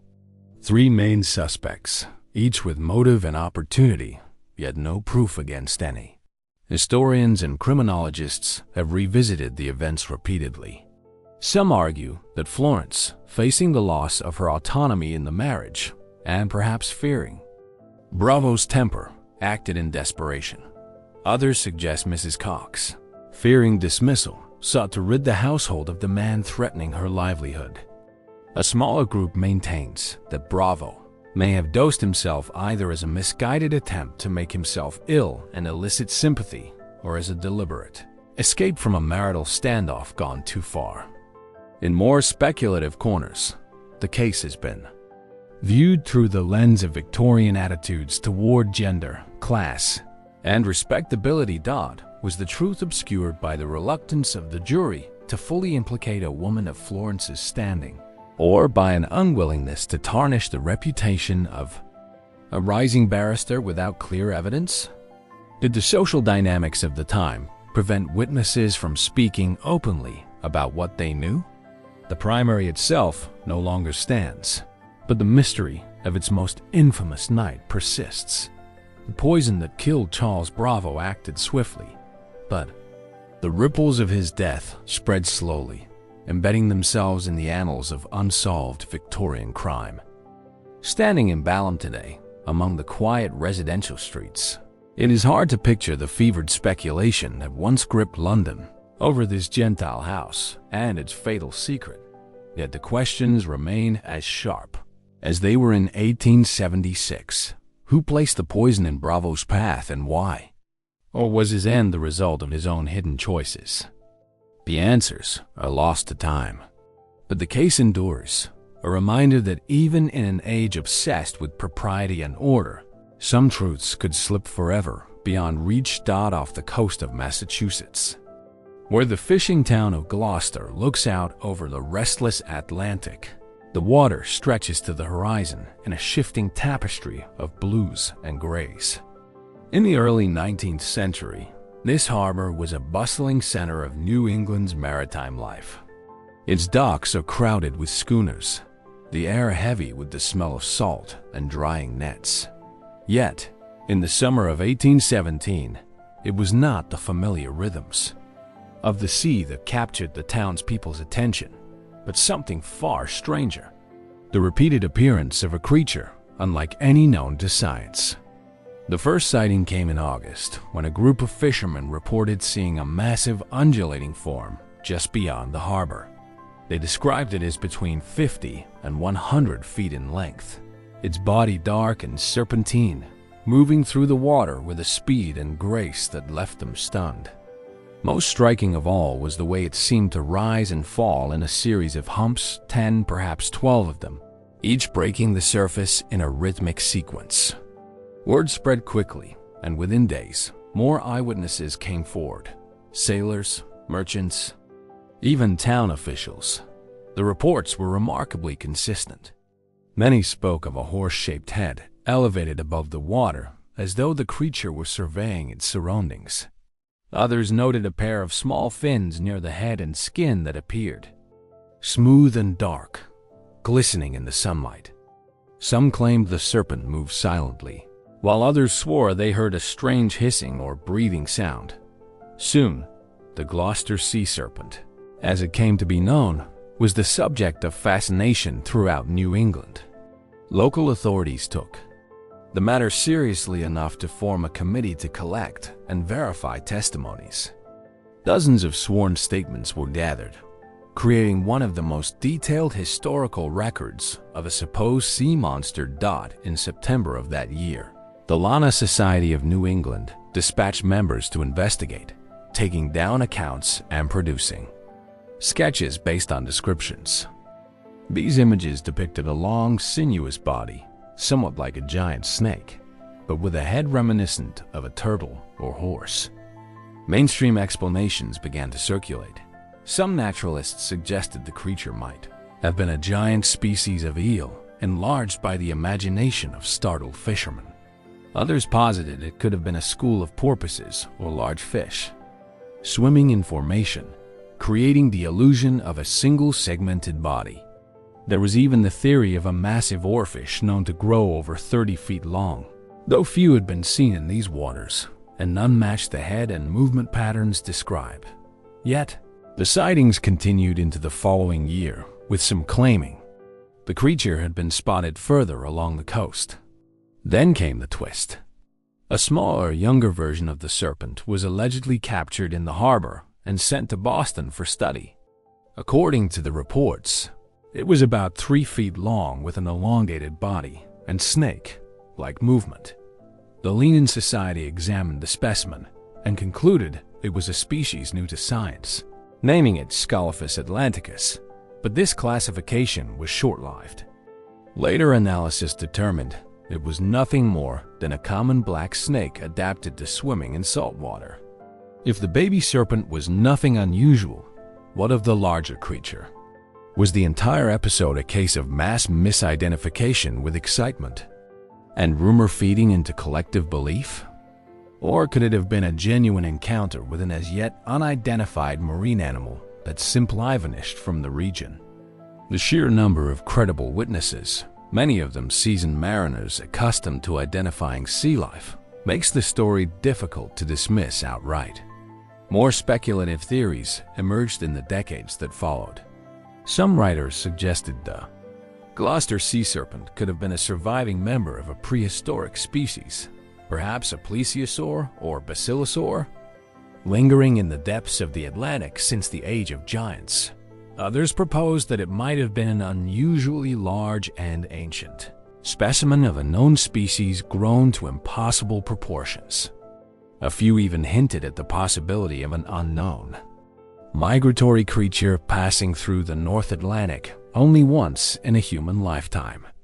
There were also whispers of something stranger still, that the serpent was not of this world, but a visitor from realms beyond human comprehension, an idea popular in the later 19th century, when maritime folklore often blurred the line between fact and myth. Such notions were dismissed by scientists of the time, but they persisted in popular retellings fed by the inherent mystery of the sea. By the late 1800s, sightings of the Gloucester sea serpent had dwindled, and the story gradually faded from public attention. Yet, every so often, reports of large, unidentified creatures in the waters of New England would rekindle old debates. Was it the same serpent returning after years of absence? Or just the echo of a legend that refused to die? Today, the Gloucester sea serpent exists somewhere between history and folklore, anchored by the unusually thorough documentation of the 1817 sightings. The affidavits, sketches, and official records remain preserved, a tangible reminder that this was not merely a fireside tale, but an event that gripped an entire community. Standing on the harbor's edge now, the Atlantic stretches endlessly, its surface concealing more than it reveals. The waves roll in as they did 2 centuries ago, indifferent to the questions of those who watch from shore. Was the sea serpent a creature science has yet to name? Or the product of human perception shaped by hope, fear, and wonder? The water keeps its secrets well, And perhaps somewhere beneath this walls, the truth still moves, silent, unseen, waiting for another summer when it will rise once more to the surface. In the bustling streets of late 18th century France, amid the scent of fresh bread from corner bakeries and the calls of market vendors, there moved a man whose very existence would defy medical understanding for centuries. His name was Terror, a thin, sallow figure with sunken eyes and a restless energy known to locals not for his wit or his craft, but for an appetite so vast, so unrelenting that it seemed to consume the man himself. Witnesses described him as having an unremarkable build, even underweight, yet capable of eating in a single sitting what could feed a family for days. His skin hung loosely, stretching and folding in strange ways, as though his body were built to expand beyond normal human limits. His lips were wide, his mouth able to open to an unnatural degree, revealing stained teeth, and a cavernous throat. When not eating, his skin reportedly radiated heat, and his odor, an unbearable stench, clung to him as if his body itself was smoldering from the inside. The accounts began in rural France, where the young Terror allegedly devoured entire baskets of apples, live animals, and whatever scraps he could scavenge. His hunger was insatiable. He could never feel full. As a teenager, he left home, drifting from town to town, earning coins in taverns and public squares by performing his grotesque skill, swallowing objects whole, stones, corks, even live cats and snakes, then regurgitating them, often to the horrified amusement of onlookers. By his early 20s, Tar's unusual condition caught the attention of the French military. It was the height of the Revolutionary Wars, and France needed creative solutions. It was the height of the Revolutionary Wars, and France needed creative solutions for espionage. In a move that seemed almost absurd, the army employed Terrari as a courier, believing his ability to swallow and later retrieve documents could serve in smuggling intelligence past enemy lines. Encoded messages were sealed in wooden boxes, swallowed and carried within his stomach until recovery. It was a plan both daring and strange, but it faltered quickly. On one mission into Prussian territory, Terrari was captured and beaten. Though he eventually revealed his purpose under torture, the enemy, apparently too perplexed to execute him, released him. His usefulness to the military ended, but his legend had only just begun. From there, Terrar's story takes a darker turn. He entered the care of military surgeons who sought to study his condition. He was given quadruple rations, yet remained unsatisfied, often searching through refuge piles or sneaking into areas where food was stored. According to one report, he was found drinking the blood of patients undergoing bloodletting, and in another disturbing account, attempting to consume corpses in the morgue. Then came the incident that pushed his story into the realm of horror. A toddler vanished from the hospital where Terror was being observed. Suspicion immediately fell upon him. No proof was ever found. No remains, no confession, but the accusations were enough for him to be expelled.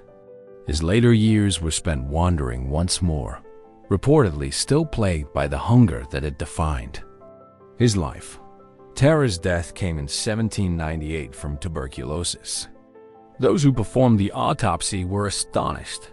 His body was found to have an abnormally large stomach, stretching from under his ribs to nearly his pelvis. His internal organs were described as misshapen, coated in ulcers, and his esophagus so wide that one could see directly into his stomach cavity.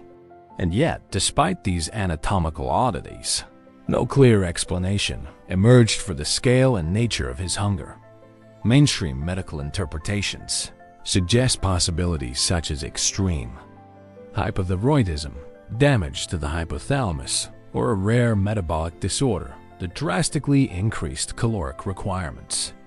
Parasitic infection, common in the 18th century, has also been proposed. though none could fully explain the breadth of his symptoms. The extreme heat, the odor, the elastic skin, and the ability to consume vast quantities of both edible and inedible material without immediate fatal consequences. From there, theories drift into the more speculative. Some have suggested Terraria's case might have been an undiscovered genetic mutation, a biological fluke so rare it has never been documented. Again, others wonder if he was the victim of an as yet unknown disease, lost to history before modern science could identify it. And in the far reaches of conjecture, there are those who see in his condition something unnatural, a manipulation, intentional or otherwise, that left him caught between the realms of the human and the monstrous. What is perhaps most unsettling about Terrari's mystery is not merely what he ate, but the way he lived in constant torment. Contemporary accounts suggest he hated his hunger, feared it, yet was powerless to control it. It drove him to acts that alienated him from society, cost him his place in the army, and if the whispers are true, may have pushed him into unthinkable crimes. Today, Terrari exists on the thin border between documented medical anomaly and macabre folklore. His case is recorded in historical medical journals, yet reads like something from a Gothic novel. Too strange, too disturbing, too unique to be fully accepted as ordinary pathology. Was he simply a tragic victim of a rare illness? Or was his life an encounter with a phenomenon science still cannot explain? Standing in the quiet of an 18th century French hospital ward, one might imagine the flicker of candlelight on the walls, the echo of footsteps in stone corridors, and somewhere in the shadows, a thin, pale man with sunken eyes, searching, not for company, not for purpose, but for something, anything to eat. And perhaps the most haunting question is not what Terrari was, but whether there could be another like him, hidden somewhere in the folds of human history, waiting for their story to be told. In the fading light of a summer evening, the golden spires of the Alexander Palace in Saratoga shimmered against the horizon, their ornate facades hiding the quiet dread that had settled within. It was here in the waning days of Imperial Russia that the daughters of Tsar Nicholas II, Olga, Tatiana, Maria, and Anastasia, walked in manicured gardens, their laughter mingling with the rustle of birch leaves. Yet within just a few years, those gardens would be empty. Romanov's fate was sealed in violence and secrecy. And from the ashes of the dynasty's fall would rise one of the most enduring mysteries of the 20th century, the tale of the lost Romanov princess.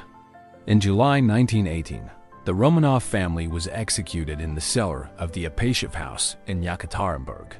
The official accounts stated that all were killed: Nicholas, Alexandra, their 5 children, and loyal attendants, before their bodies were disposed of in secret. Yet, in the years that followed, whispers spread like wildfire. One of the daughters had survived. The youngest, Grand Duchess Anastasia, became the focal point of the rumors, though some claimed it was her sister Maria. The uncertainty began with the fact that for decades, the burial site of the Romanovs was unknown. Witness testimonies from guards and Bolshevik officials were contradictory. Some claimed the bodies were burned beyond recognition. Others insisted that 1 or 2 of the children were taken away before the execution. The chaos of the Russian Civil War allowed for confusion, misinformation, and the possibility, however slim, that a princess had escaped. Then, in 1920, a woman was pulled from a Berlin canal after an apparent suicide attempt. She spoke little at first, but when she did, she claimed to be Anastasia Roman Gh. Her name became known to the world as Anna Anderson. Her story was detailed, at times disturbingly so, recounting moments in the Romanov household, the appearance of rooms in the palace, and the intimate personalities of family members. She claimed that during the execution she was injured, but spared, spirited away by a sympathetic guard, and eventually smuggled out of Russia. For decades, Anna Anderson's claim would be fiercely debated. Supporters noted her physical resemblance to Anastasia, the uncanny knowledge she possessed, and the scars on her body that aligned with injuries reported during the execution. Detractors pointed to inconsistencies in her story, linguistic quirks, suggesting a Polish upbringing and the absence of verifiable proof. Court cases in Germany dragged on for years. Yet no definitive verdict emerged. She was not the only one. Throughout Europe, numerous women stepped forward claiming to be Anastasia or, in some cases, Maria. Some were swiftly exposed as frauds driven by delusion, greed, or a desperate desire for identity. But the sheer number of claimants added to the mystery. Was it simply the allure of royalty and exile that drew such pretenders? Or was there truly a hidden thread of survival woven into the tragedy? By the late 20th century, advances in forensic science began to chip away at the uncertainty. In 1991, a mass grave was discovered near Yekaterinburg, containing the remains of Nicholas, Alexandra, and 3 of their daughters. The bodies were identified using DNA testing matched against living relatives of the Romanovs, but the grave was incomplete. 2 children were missing. It was not until 2007 that a second smaller grave was found nearby holding the charred remains of a boy and a girl.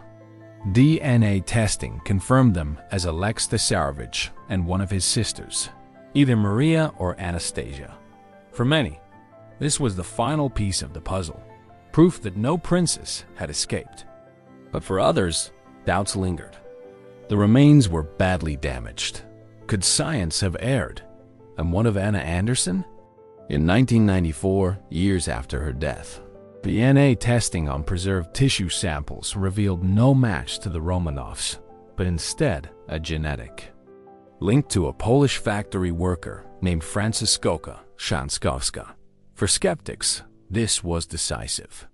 For believers, it was yet another mystery. Could the samples have been contaminated or even switched? Beyond the science lies something harder to measure: the emotional resonance of the story.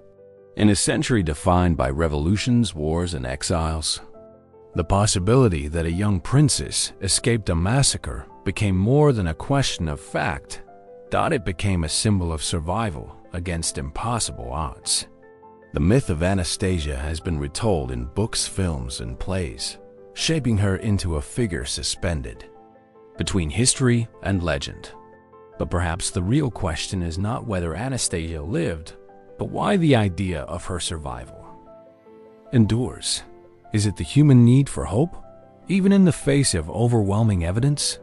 Or does the chaos of those final days in Yekaterinburg still conceal truths that no grave, no DNA test can ever fully unearth?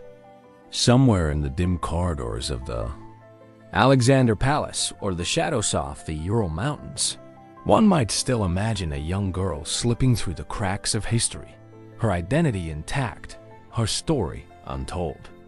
And if she did survive, where did she go? Who sheltered her? And why after so many decades has the world never found her? Off the rugged, windswept coast of southern Africa, the waters of the Indian Ocean stretch into a restless horizon. The swells here are powerful, unpredictable, and steeped in stories of ships that set sail only to vanish without a trace. It was into these waters in late July 1909 that the MV Waratah embarked on the final leg of her journey, a voyage that would end in one of maritime history's most enduring mysteries. The Waratah was no ordinary vessel. Built in Scotland in 1908. For the Blue Anchor Line, she was considered a modern marvel, part passenger liner, part cargo ship, capable of carrying both luxury travelers and vast shipments of goods.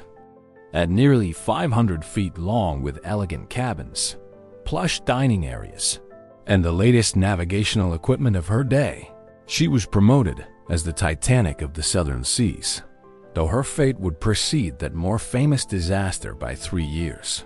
She departed Durban, South Africa on July 26, 1909, bound for Cape Town with 211 souls on board. For the first day or so, her voyage seemed uneventful. Passengers enjoyed the ship's comforts, while crew members managed the cargo holds below. But on July 27th, as she sailed westward, the Waratah was sighted by the steamer clan McIntyre. The two ships briefly communicated, and the Waratah was reported to be making good progress despite heavy seas. It was the last confirmed sighting. By the time she was due in Cape Town, the Warat had disappeared entirely. No distress signals were received. No lifeboats were ever found. In the weeks that followed, an extensive search was mounted, combing the waters from Durban to Cape Town. Naval ships, merchant steamers, and even shore patrols scanned the coastlines for wreckage. Nothing surfaced. Not a plank of wood, not a piece of cargo, not a body. The complete absence of physical evidence puzzled investigators. How could such a large and well-equipped ship vanish so utterly? Mainstream theories began to take shape. One suggestion was that the Waratah encountered a sudden massive storm, one of the infamous rogue waves known to form in the Agulhas Current, where warm waters from the north collide with cold southern currents, creating walls of water capable of swallowing ships whole. In such a scenario, the Waratah could have been overwhelmed before any distress call was sent. Another possibility was structural instability. Some crew members from earlier voyages had voiced concerns about her handling, claiming she was top-heavy. When fully loaded, if she rolled sharply in rough seas, she might not have recovered, a fatal flaw that could have led to a swift capsizing. But no definitive proof of such a design weakness was ever produced, leaving this explanation in the realm of speculation. Beyond the practical theories, stranger ideas emerged. Some whispered of a freak underwater volcanic eruption along the Blanc seafloor, sending a sudden violent surge upward to engulf the ship. Others, taking note of the complete lack of debris, speculated about the Warat slipping into an uncharted oceanic trench, vanishing into depths unreachable by the salvage technology of the time. Over the decades, the mystery has only deepened. Numerous search expeditions, some as late as the 21st century, have scoured the seabed using sonar and submersibles. Each mission has ended in frustration. The vastness of the ocean, combined with the shifting sands and strong currents along the continental shelf, has left investigators with more questions than answers. The human side of the story adds its own layer of intrigue. Families of the passengers left with no remains to bury held on to hope for years that the war had somehow survived, perhaps drifting to a remote island or being rescued by an uncontacted vessel. Rumors occasionally surfaced. Unverified sightings of a large, unidentified steamer in distant waters, but none could be linked conclusively to the Waratah. In time, the ship's fate became a part of local lore along the South African coast. Fisher spoke of ghostly silhouettes appearing on the horizon in bad weather, resembling the profile of the war, only to vanish into mist. Some sailors even claimed to have seen her lights at night, drifting silently before fading into darkness, a spectral warning to those who dared the fabulous current. Modern historians and oceanographers continue to study the case, mapping possible wreck sites and reconstructing her final route. Yet, with no wreckage discovered, the Waratah remains more than a shipwreck story. It is a maritime enigma, defying the era's navigational records, weather data, and logical deduction. And so, the question endures. Did the war succumb to a sudden, violent act of nature? Or did something stranger happen in those storm-lashed waters? If she lies at the bottom of the ocean, untouched for over a century, what secrets might still rest within her steel hull? Or could she be somewhere else entirely? Her story unfinished, waiting to be told by those who find her? In the quiet Hampshire countryside, nestled among rolling green fields and ancient hedge, stands the stately Tichborne Park estate, a place of long lineage, inherited titles, and deep-rooted tradition. Its halls had echoed for centuries with the footsteps of one distinguished generation after another, each leaving behind portraits, documents, and the weight of family history. But in the late 19th century, this seemingly serene English estate would become the center of one of the strangest and most divisive identity controversies Britain had ever seen. A mystery that blurred the lines between fact, deception, and the fragile nature of truth itself. The story began decades earlier in the 1820s with the birth of Roger Tichborne, heir to the baronets. Raised partly in France, Roger was a shy, thin, and somewhat delicate young man, nothing like the imposing figure he would later be claimed to have become. In 1854, while traveling in South America, Roger disappeared after the ship he was aboard, the Bella, vanished off the coast of Brazil. All hands were presumed lost. His grieving mother, however, refused to accept his death.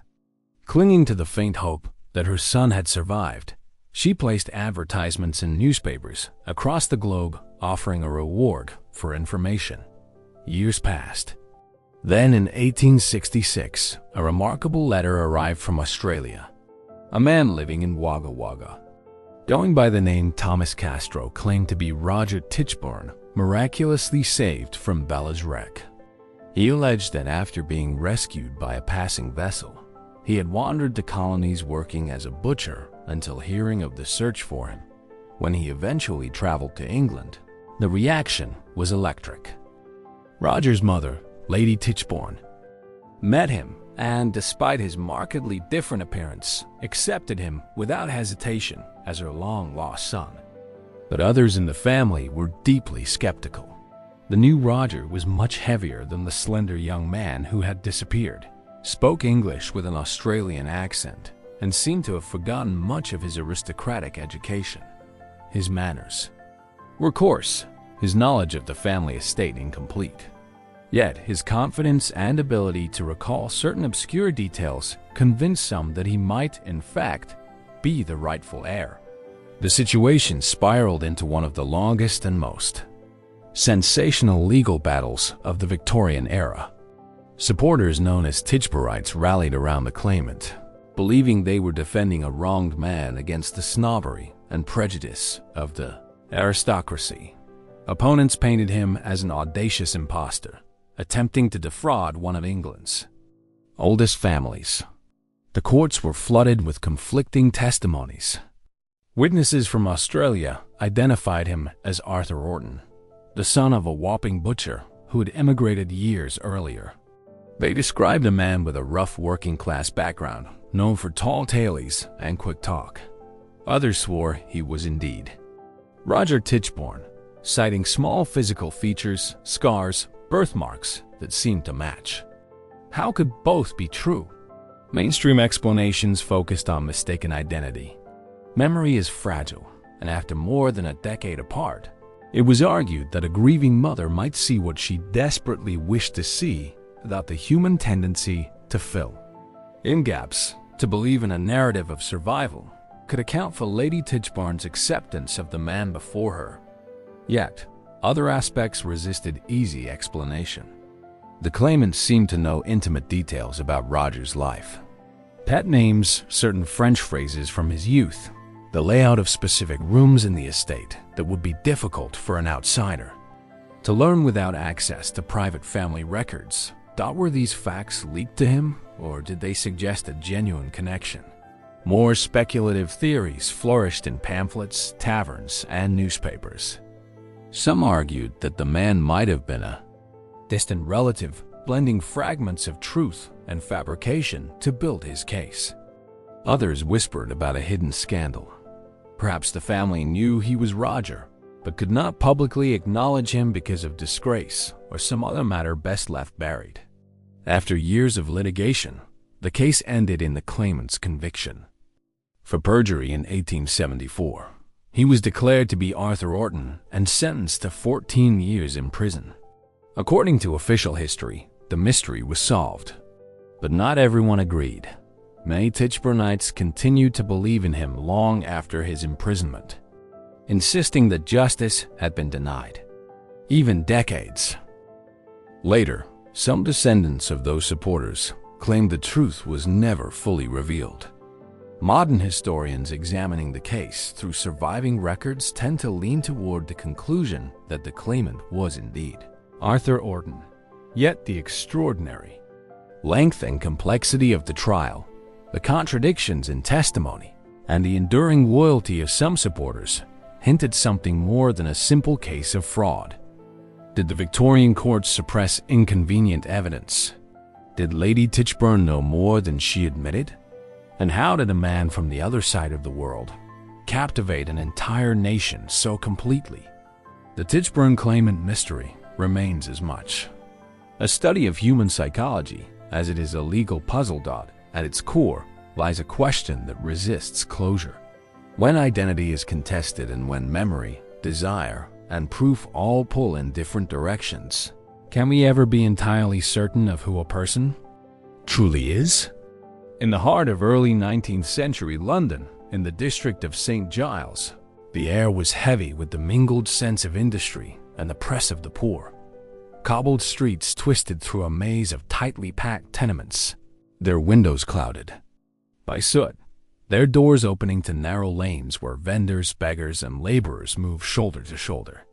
Rising above this jumble of brick and timber stood the massive brick walls of the Horseshoe Brewery, a structure whose sheer scale spoke to the growing industrial appetite of the city. Inside towering vats, great cylindrical hulks of ironbound wood held thousands of gallons of rich dark porter, the pride of the Moo Brewery Company.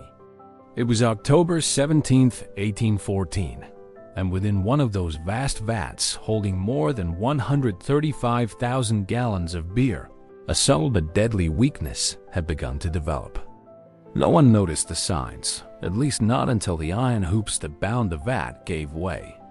With a metallic snap in seconds, the enormous container ruptured, unleashing a torrent of beer so violent that it shattered another vat nearby, compounding the disaster.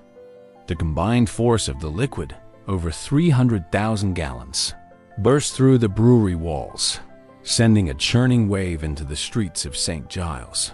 The flood swept through alleys and basements, smashing through doors and windows. It crashed into the crowded tenements with enough force to collapse walls, trapping residents in their own homes. The wave carried with it the stench of malt and yeast, but also the terrible reality of destruction. Furniture, debris, and bodies swept together in its path. Entire cellars filled in moments, drowning those who had no time to escape. By the time the chaos subsided, at least 8 people were dead, among them children and women who had been quietly going about their day. The official cause seemed clear enough: a structural failure, the inevitable result of time, pressure, and the constant strain on industrial equipment. The coroner's inquest declared it an act of God, absolving the brewery of legal responsibility. In an age when safety standards were minimal and public accountability scarce, the decision was not unusual. But was it the full truth? Some whispered that the VAST's failure was not purely accidental. There were rumors, though unproven, that maintenance had been neglected. The iron hoops had shown signs of wear for months prior. In a competitive brewing market, repairs might have been postponed to avoid production delays. Could negligence, hidden behind the language of divine will, have played a role? Then, there were stranger accounts. Eyewitnesses who claimed to have heard the vat groaning ominously hours before the disaster, as though the wood and iron were straining under some invisible force.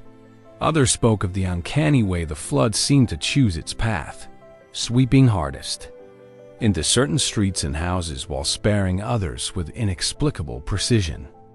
Local superstition soon wrapped itself around the event. St. Giles had long been known for its poverty, crime, and disease, conditions that made it a place many in London's higher classes preferred to forget. For some, the flood became a kind of grim moral tale, a punishment visited on a district perceived as unruly and godless. Others, particularly among the poor themselves, saw it differently. A cruel act of fate that struck without warning, made all the more bitter because it came not from fire or storm, but from something as mundane and human-made as beer. Theories flourished in the taverns and newspapers.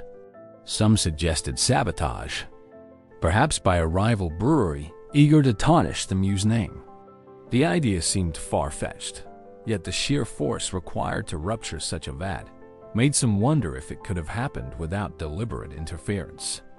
There were even claims that the vats themselves were cursed, tied to older brewery buildings that had once stood on the site.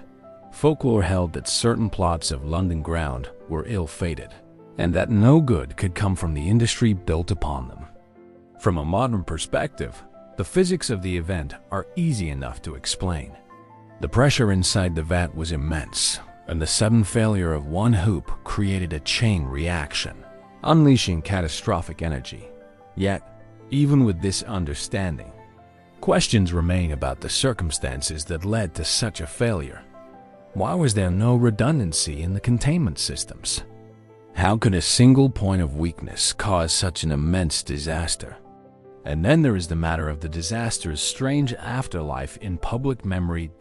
In the years that followed, the Great Beer Flood became something of a grim curiosity, retold in tones that blended tragedy with macabre humor.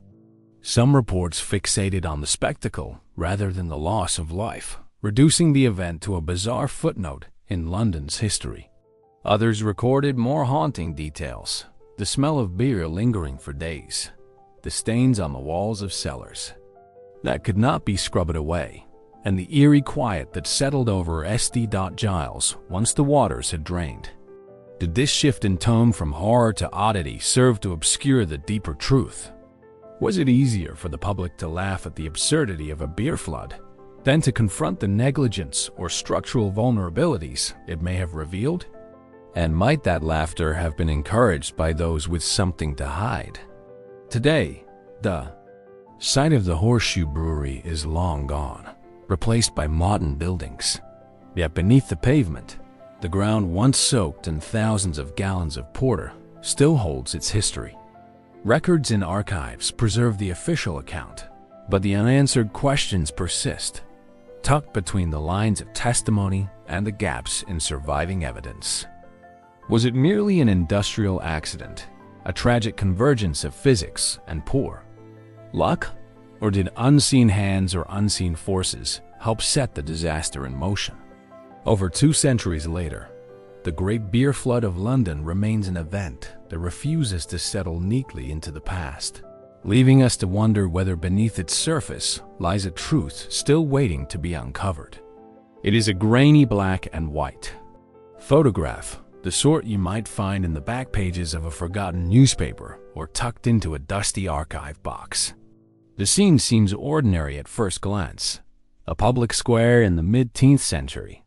Men in suits and fedoras, women in dresses and gloves. The background blurred with the outlines of cars and buildings from another age. But at the edge of the frame, there is a woman whose presence draws the eye. She is wrapped in a headscarf, the kind worn for modesty or warmth, tied neatly under her chin. She appears to be holding something to her face, perhaps a camera, her stance rigid, her gaze fixed on something outside the shot.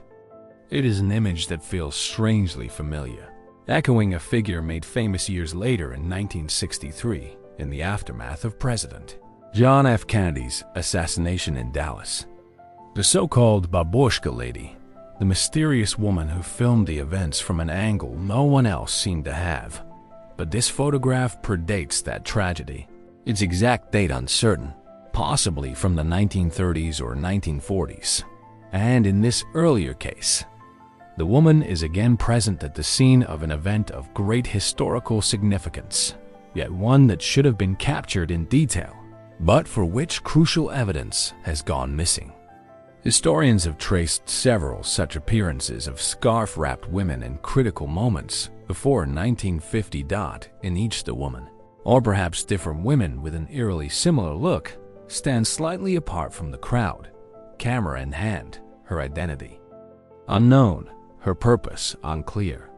One such sighting was allegedly recorded in photographs from the 1937 Hindenburg disaster in New Jersey. Another was linked to blurred footage from the 1939 New York World's Fair, where a headscarved woman appears in the background just minutes before a small but suspicious explosion rocked the British Pavilion. In each case, official investigations make no mention of her, and no one ever comes forward to say they knew who she was. Could this be mere coincidence? Skeptics argue that the headscarf was a common fashion choice worn by countless women across decades and continents. The fact that a few were photographed with cameras at major public events could simply reflect the growing popularity of portable photography in the early 20th century. Yet others note something unsettling. In each documented case, her position in the crowd is uncannily strategic. Close enough to capture key details, yet just far enough to avoid being part of the central action. The possibility of an intelligence connection inevitably surfaces. The years before and during the Second World War were rife with espionage. Women were frequently employed as couriers, informants, and undercover operatives, precisely because they could blend more easily into public settings. Could the so-called early babushka have been a spy photographing targets, testing camera equipment, or recording crowd movements for agencies we now know only through declassified fragments? If so, who did she work for? British intelligence, the Soviets, the Americans, or perhaps a private network of agents whose affiliations are still obscured by time? More speculative minds take the mystery further. The striking resemblance between the woman in these early images and the later babushka lady of 1963 has fueled theories of deliberate continuity, or even something far stranger. Could they be the same person operating decades apart, somehow unchanged in age? A trick of the perception, perhaps? Or the human mind's tendency to see patterns where none exist? And yet, the idea has led some to fold the mystery into the realm of alleged time travel experiments, secret government projects, and fringe accounts of individuals sapering at key moments in history to record or observe.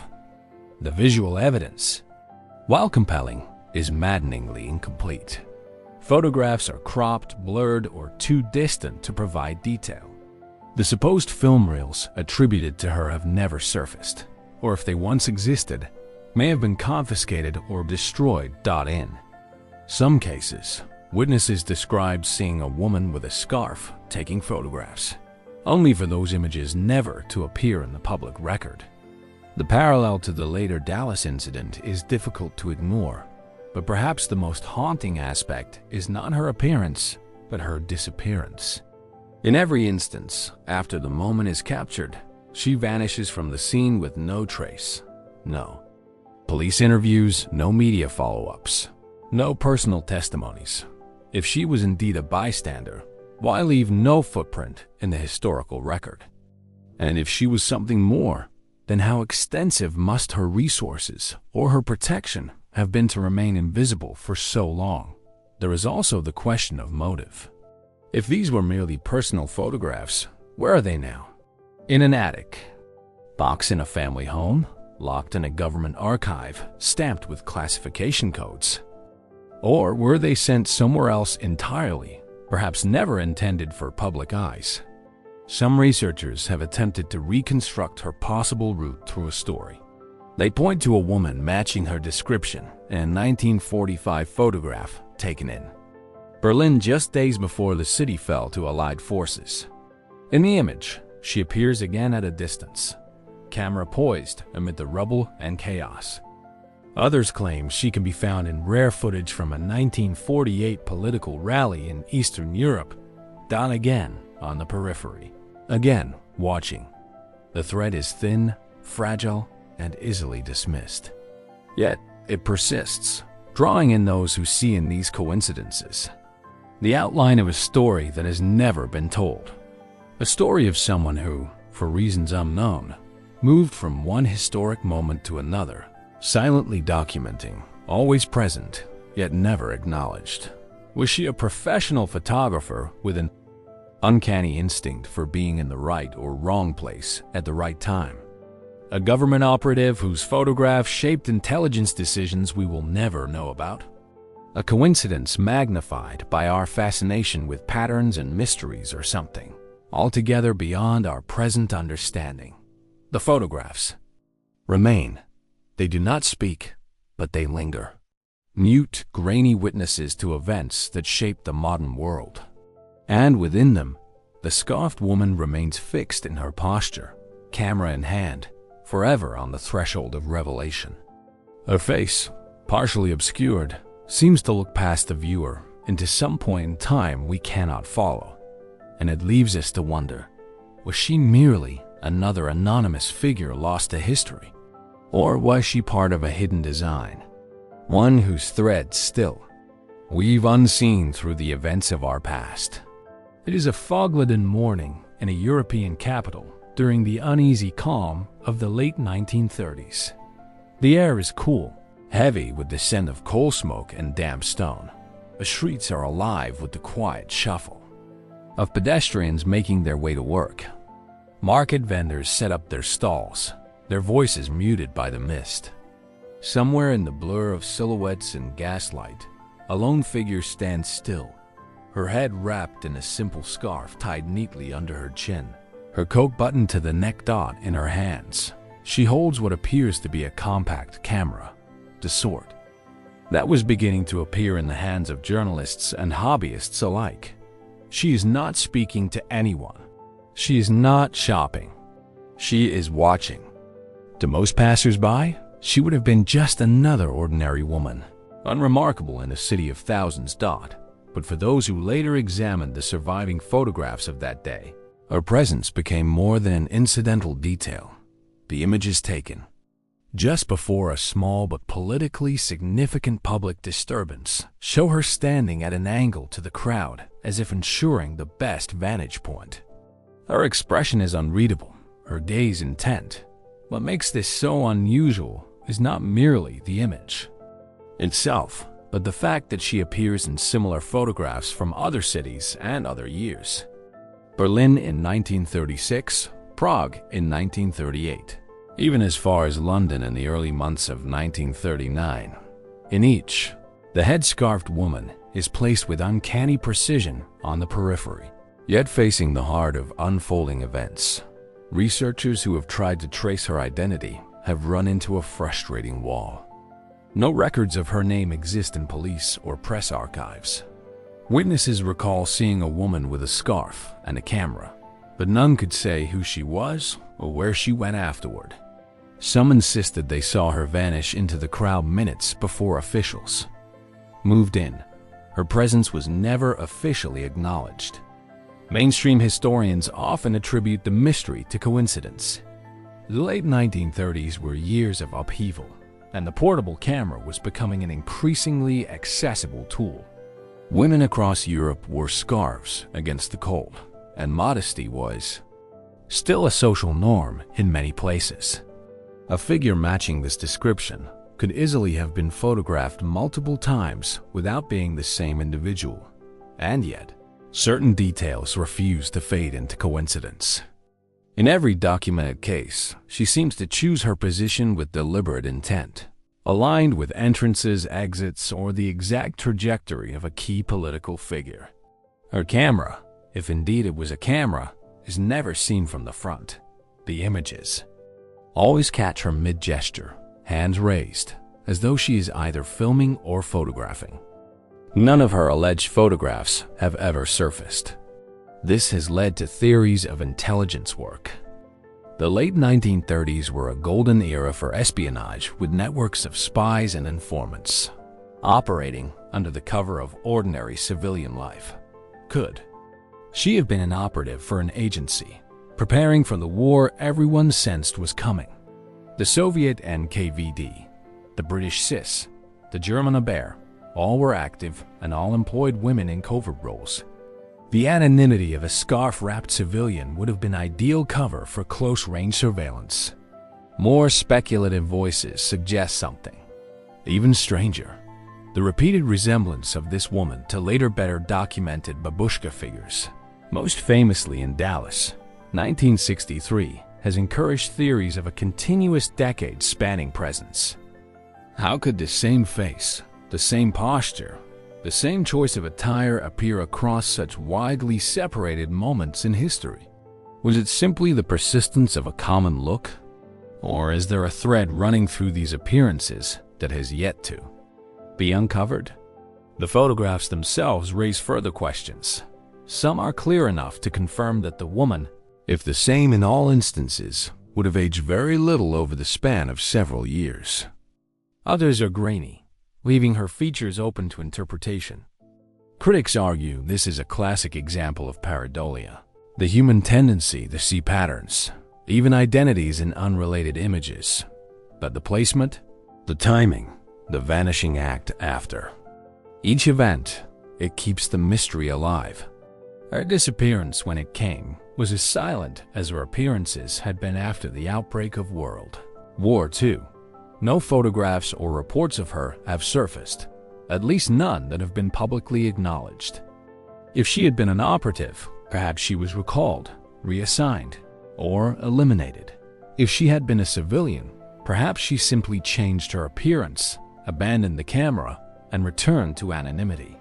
But if she was part of something more extraordinary, her absence might not signify an ending at all, only a shift to places and times we have yet to examine. One final fragment adds to the intrigue: a handwritten note found in the belongings of a deceased photojournalist in the 1970 S. It contained a list of locations and dates, many corresponding to known sightings of the scarfed woman.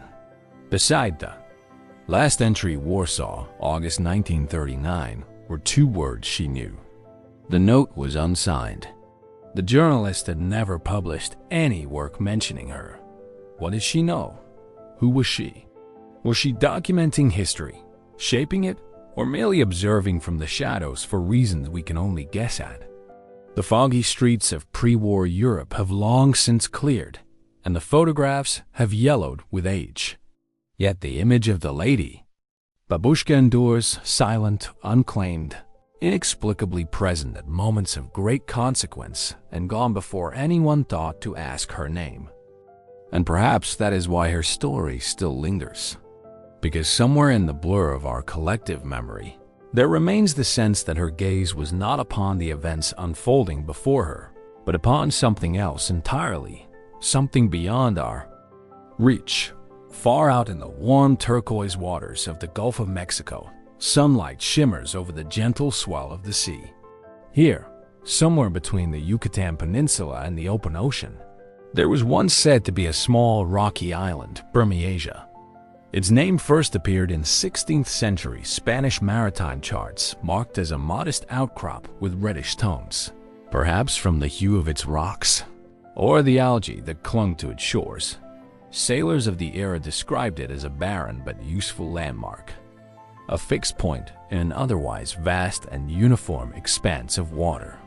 The earliest known mention comes from maps commissioned by the Spanish crown, where Bermeasia is placed in clear, deliberate strokes. Its position seemingly as certain as any other feature of the Gulf. Over the next 3 centuries, the island continued to appear in nautical charts, mentioned in logs, and copied from one mapmaker's hand to another. It was never depicted as large, just a speck, but a real one, a place navigators could rely on. And then sometime in the 19th century, Bermuda began to slip from view. Reports of it became less frequent. By the late 20th century, when modern hydrographic surveys scoured the Gulf, the island was nowhere to be found. Its coordinates led only to the open sea. No shallow reef, no submerged volcanic rise, just depths of blue water that gave no hint an island had ever been there. This absence prompted the first question: has Bermeasia ever existed at all? One school of thought points to cartographic error. In the age before precise instruments, maps were often compiled from second-hand reports and rough bearings taken at sea. A rock formation glimpsed in poor weather, or even a mirage on the horizon, could be logged as real and perpetuated for centuries through repetition. Could Burmese have been nothing more than a mistake copied from map to map until it became real? On paper? Yet this explanation has its weaknesses. Some accounts describe sailors actually setting foot on the island, using it as a landmark or a reference point during long voyages. A handful of early descriptions even note its red-tinged stone, details that feel oddly specific for a mere phantom. Another possibility is that Burmeasia did exist, but was erased by natural forces. Islands can and do vanish, washed away by hurricanes, swallowed by rising seas, or subsiding into the ocean due to geological instability. The Gulf of Mexico is not without its storms, and over centuries, erosion could have reduced a small rock to nothing. But would such a process leave no trace? No shoals, no underwater plateau? When Mexican researchers conducted sonar scans of the supposed location in the late 1990s, they found nothing to suggest even a drowned island. It is here that the mystery begins to edge into more speculative territory. Some theories suggest human intervention. Burmea's coordinates once lay within an area of significant economic interest, waters rich in fish, oil, and natural gas. Could the island have been deliberately removed from official records to alter territorial claims? Modern maritime boundaries in the Gulf are complex, shaped by treaties and exclusive economic zones. If an island marked on centuries of maps were proven to exist, it could shift the lines dramatically, granting one nation access to valuable resources. The idea is provocative. A centuries-old speck of land influencing 20th century geopolitics. There are darker conjectures still. A few researchers have whispered about the possibility that Burmea was destroyed, its rock blasted apart and sunk. Though such an act would require extraordinary effort and motive, no evidence has been found to support this. Yet the notion lingers in part because of a curious coincidence. Just as interest in the island resurfaced in the late 1990s and surveys sought to confirm its existence, it was declared gone forever.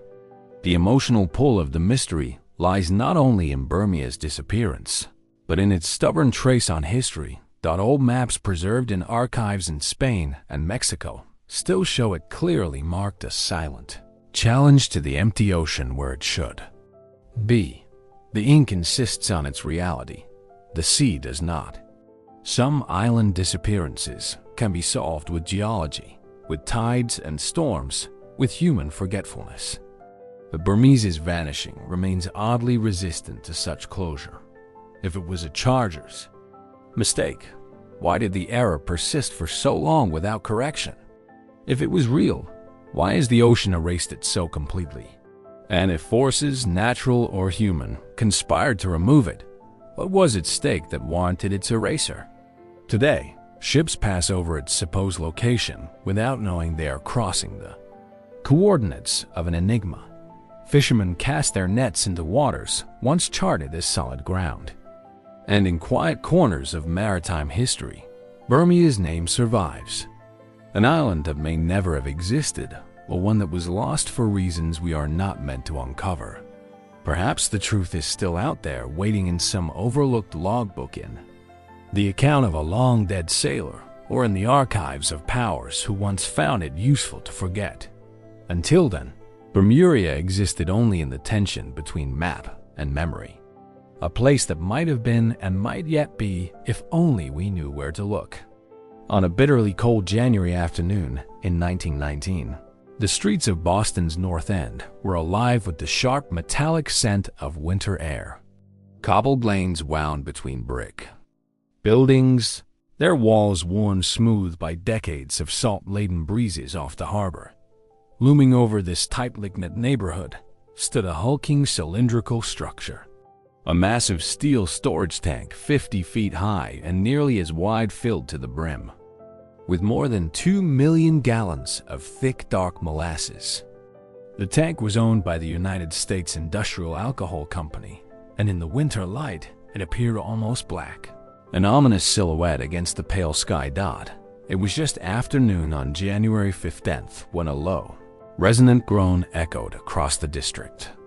A sound so alien that some would later describe it as the roar of artillery. Without warning, the tank's riveted steel plates gave way. A towering wall of molasses moving at an estimated 35 miles per hour surged into the streets. Witnesses recalled the sight in stunned disbelief. A dark, glistening wave 25 feet high in places, obliterating everything in its path. Wooden carts splintered like twigs. Horses were swept away and buildings crumpled under the weight of the onrushing syrup.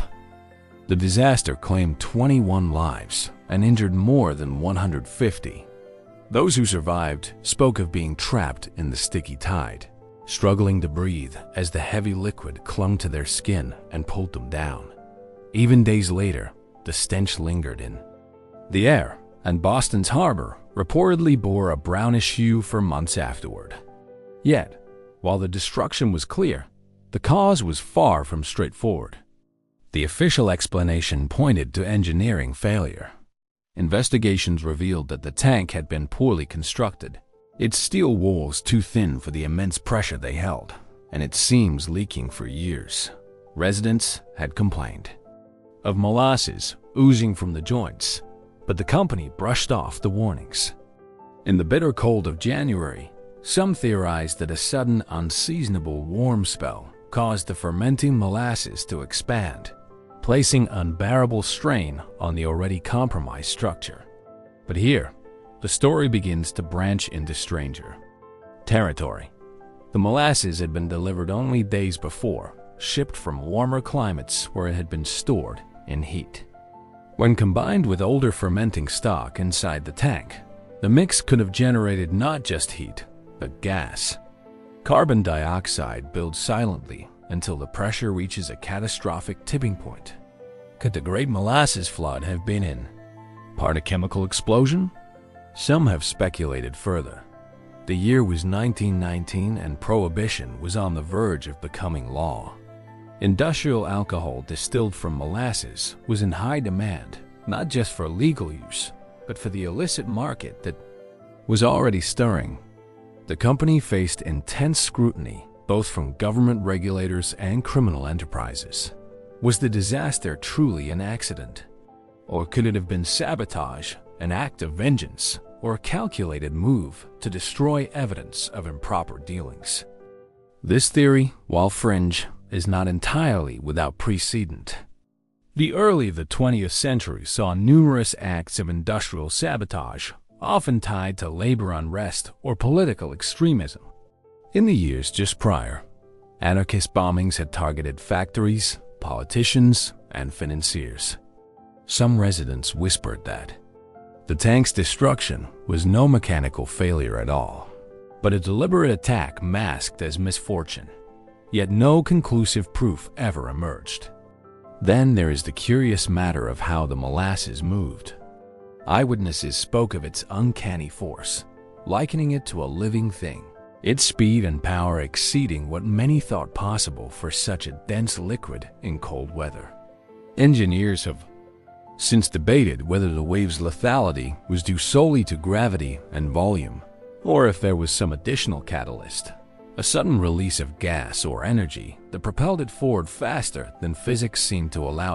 In the aftermath, crews worked for weeks to clean the neighborhood, scrubbing streets, walls, and even the undersides of elevated train tracks. The molasses seemed to defy removal, its sugary residue clinging stubbornly to every surface it touched. Long after the last trace was gone, residents claimed they could still catch the faint sweet smell on hot summer days, as though the disaster had etched itself into the very stones of the North End. The official inquiry placed the blame squarely on corporate negligence, leading to one of the first significant legal rulings to hold a company liable for such widespread destruction. Yet, the lingering oddities, the suddenness of the rupture, the extraordinary momentum of the wave, and the possibility of hidden, Motives have left some questioning whether the full story has ever been told. Why did the tank fail that day and not in the years prior, despite visible signs of strain? Was it truly just the perfect storm of temperature, pressure, and faulty engineering? Or was there another hand at work, unseen in the official records, but quietly shaping the tragedy? More than a century later, the Great Molasses Flood remains a fixture in Boston's collective memory, a surreal, almost absurd event that upon closer examination holds as much darkness as it does strangeness. And somewhere beneath the weight of accepted history, there may still lie details that could shift our understanding entirely, if only they were brought to light. The Amazon rainforest, vast and impenetrable, stretches for thousands of miles in every direction, a living ocean of green that swallows light, sound, and certainty. In its depths, rivers wind like serpents beneath the thick canopy, their dark waters reflecting the heavy sky. Here, the air hangs dense and warm, carrying the scent of damp earth and unseen life. It was into this mysterious realm in 1925 that Colonel Percy Harrison Fawcett ventured never to return. Fawcett was not merely an explorer. He was a figure of almost mythical determination. A decorated British officer, an accomplished choreographer. He had mapped vast swaths of South America for the Royal Geographical Society. Yet what drew him back to the Amazon time, and again, was not just the allure of untamed land. It was a vision. He believed in the existence of a lost city which he called simply Z, a place of monumental stone architecture hidden deep within the jungle. Influenced by fragments of indigenous lore, cryptic archaeological finds, and his own encounters in the field, Fawcett was convinced that this city predated European contact and might even rival the great civilizations of the ancient world. In April of 1925, accompanied by his 21-year-old son, Jack, and Jack's close friend Raleigh R.L., Fawcett set out from the Brazilian frontier town of Cuiabá. They carried few supplies, preferring to travel light, and they had orders to avoid large parties to reduce the risk of hostilities with indigenous tribes.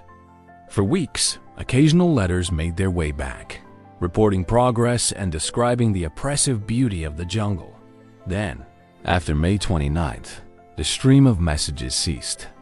The last report placed them near the upper reaches of the Xingu River, a place from which no confirmed word would ever emerge. The disappearance sparked an international sensation. Rescue missions, some sanctioned and others purely speculative, were launched in the years that followed. Few returned with clear answers. Some searchers vanished.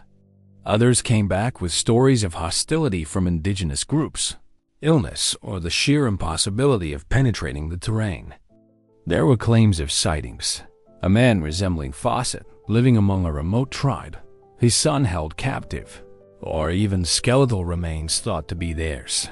Yet none of these accounts ever stood up to rigorous verification. The simplest theory is, also the bleakest, that the party was killed either by disease, starvation, or attack. The Xingu region was home to several groups that viewed outsiders with deep suspicion, having suffered from previous contact. But the indigenous people's own oral histories offer another more complex thread. Some elders interviewed decades later claimed that the men had reached a particular village, been treated with caution, and then after a dispute met their end. The details of that dispute, however, remain shrouded in secrecy.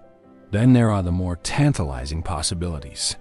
Could Fawcett have actually found something, an isolated community, ruins of an ancient city, and chosen to remain? Some suggest that his decision to bring his son may have been more than familial. It may have been a deliberate step toward establishing a new life far from the modern world. The idea is seductive, but without proof. It remains speculation. Other theories drift into the extraordinary. Stories emerged of strange stone structures hidden in the jungle, of artifacts inconsistent with known Amazonian cultures, and even of tribes who spoke of ancestors from a city of light. These fragments fueled decades of conjecture about a sophisticated pre-Columbian civilization lost to time. Modern archaeological work has in recent years uncovered large geometrically patterned earthworks in parts of the Amazon, suggesting the forest was once home to complex societies. Could Fawcett have stumbled upon early evidence of this only to vanish before the world could know? Equally perplexing is the fact that Fawcett was no amateur. He understood the perils of the Amazon better than most, its diseases, predators, and shifting river channels. He carried with him not just navigational skill, but a deep respect for the land and its people. For such a man to disappear without a trace seems almost inconceivable. In the absence of hard evidence, the story has become a mirror for our own fascinations. For some, it is a cautionary tale of human overreach, of a man whose romantic vision led him into a place where nature allows no mistakes. For others, it is a heroic saga of pursuit, a testament to the enduring pull of the unknown. And for a few, it remains a living mystery, one that suggests that somewhere in the tangled green heart of the Amazon, secrets survive untouched, guarded by the forest itself. Nearly a century later, the jungle has reclaimed whatever clues might have remained, if indeed they were ever there to be found. The rivers still run, the canopy still whispers, and the path Fawcett took is as inscrutable now as it was on that final day of contact. Did he perish within weeks of his last letter, his bones scattered and unmarked beneath the leaf litter?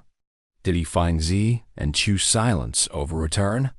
Or could the truth be stranger still, hidden beneath centuries of overgrowth, waiting for the moment when the forest decides to yield?